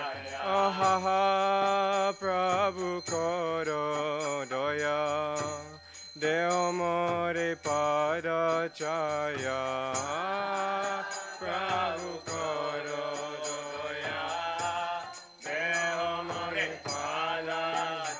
Param Gurudev Korodoya Deo More Parachaya Param Korodoya Deo More Parachaya Tua Padiloino Sharana Tua Padiloino Sharana Ebejas Kushuk Tribhuvana Ebejas Kushuk Tribhuvana Shila Gurudev Patita Pavana Shila Gurudev Patita Pavana Shila Gurudev Patita Pavana Shila Gurudev Patita Pavana Oh Jai Dao, Jai Dao, Dao, Jai Dao, Jai Dao, Jai Dao, Jai Daya Bhakti Pragyan Srila Keshava Goswami, Bhakti Pragyan Srila Keshava Goswami, Jaya Bhakti Pragyan Srila Keshava Goswami,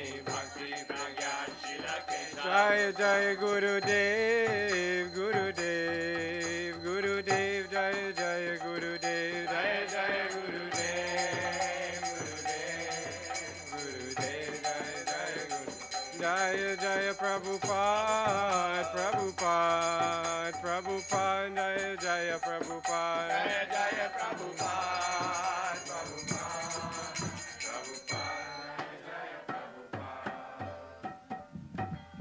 Jaya Jaya Guru Dever Ashi Bhakti Pragyana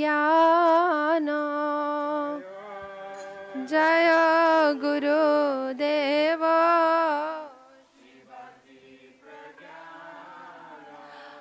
Jaya Jaya Guru Deva Shri Bhakti Pragyana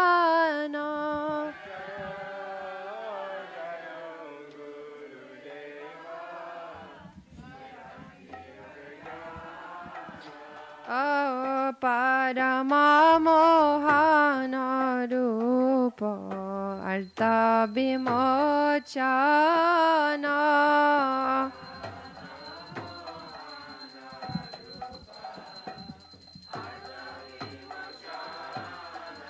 Amurti Manta Shivedanta Ashobhanashana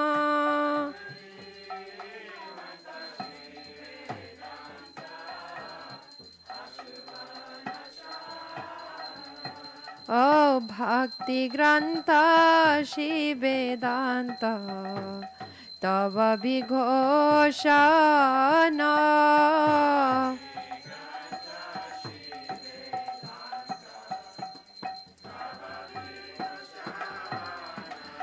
Abedanta Samiti Dipe Shri Siddhanta Jyoti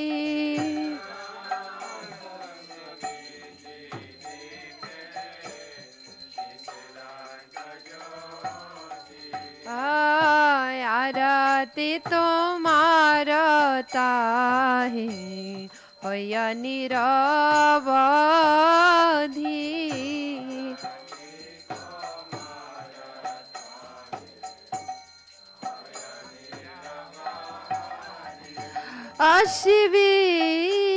अशिविनुदधार तैले दीपपु परिता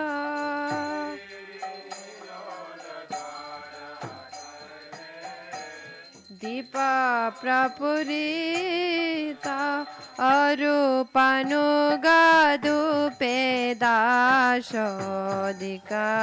मोदिता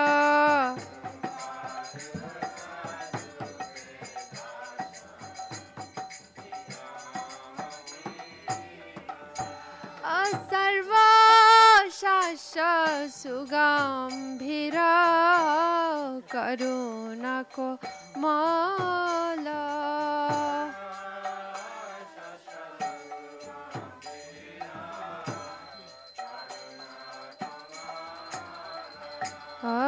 जुगा पता सुशोभनो बदना कमला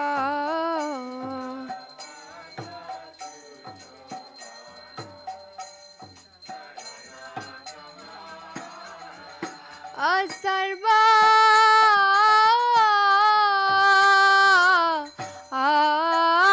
कांति विनिंदिता श्रीअंग शोभना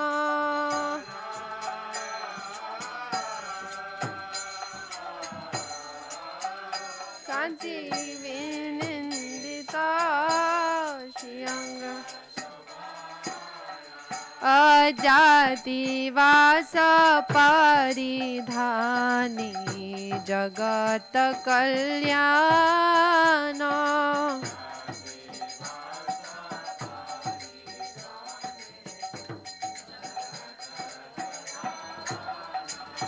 अनाना छाड़े सजन चामर धुलाया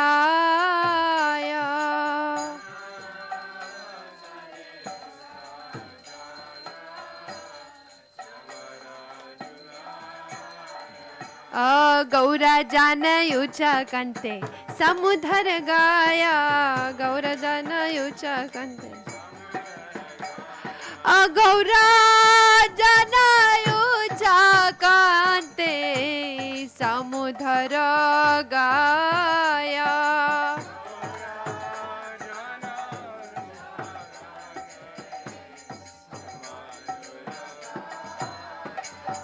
असुमा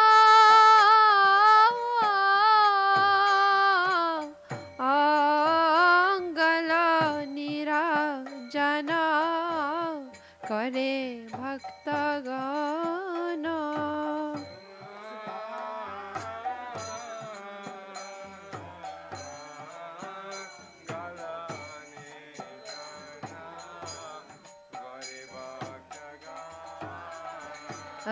दुरामति दुरा होते देखे त्रिवक्रम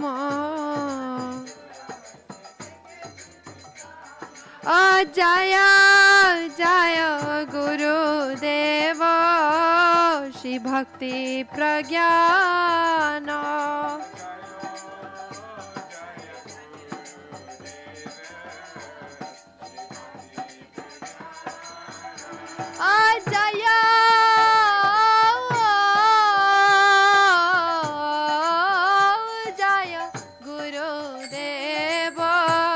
जय भक्ति प्रज्ञान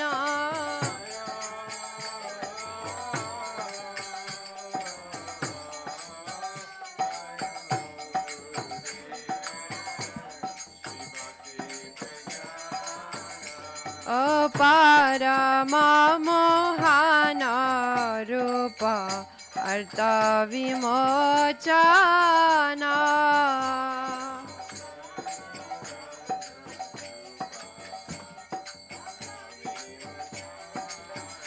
जय भक्ति प्रज्ञान जय केशव गोस्वामी भक्ति प्रज्ञान जय केशव गोस्वामी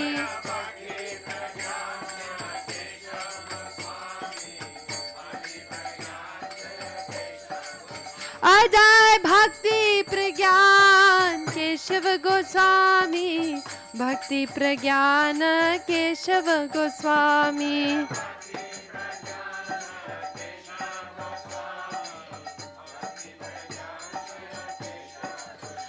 जय केशव गोस्वामी जय गुरुदेवा केशव गोस्वामी जय गुरुदेवा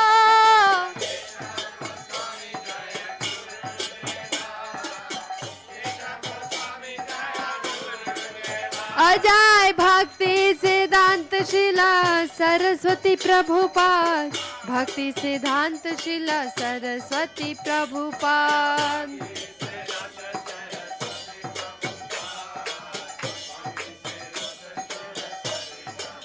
गुरु परंपरा परंपरा गुरु परंपरा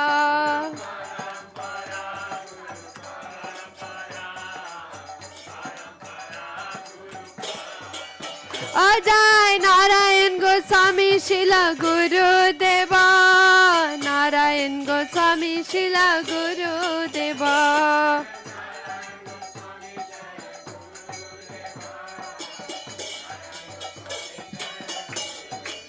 जय वामन गोस्वामी जय गुरुदेवा वामन गोस्वामी जय गुरुदेवा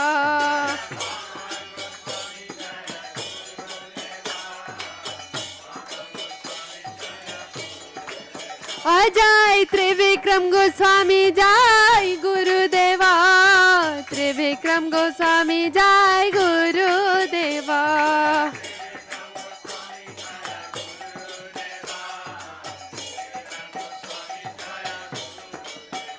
गुरु परंपरा परंपरा गुरु परंपरा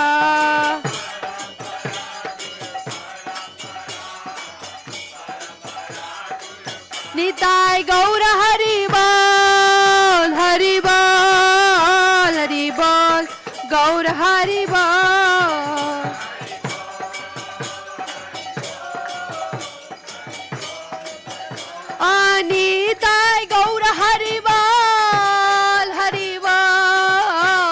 Hari Bol, Gaura Hari Bol.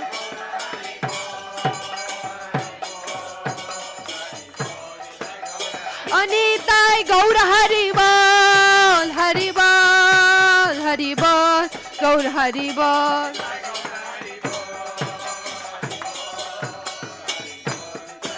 Anitai Gaura Hari Bol, Hari Bol, Hari Bol, Gaura Hari Bol.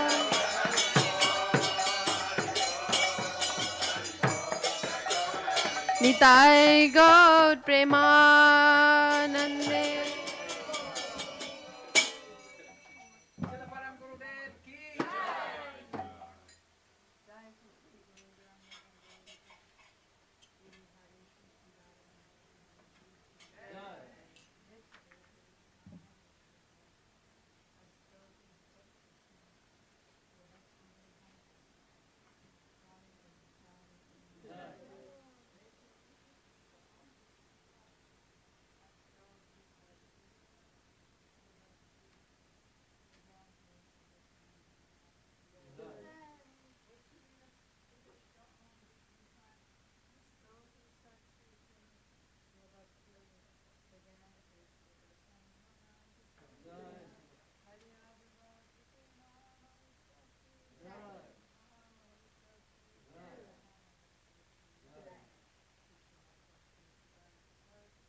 consideration. Yeah, it's interesting.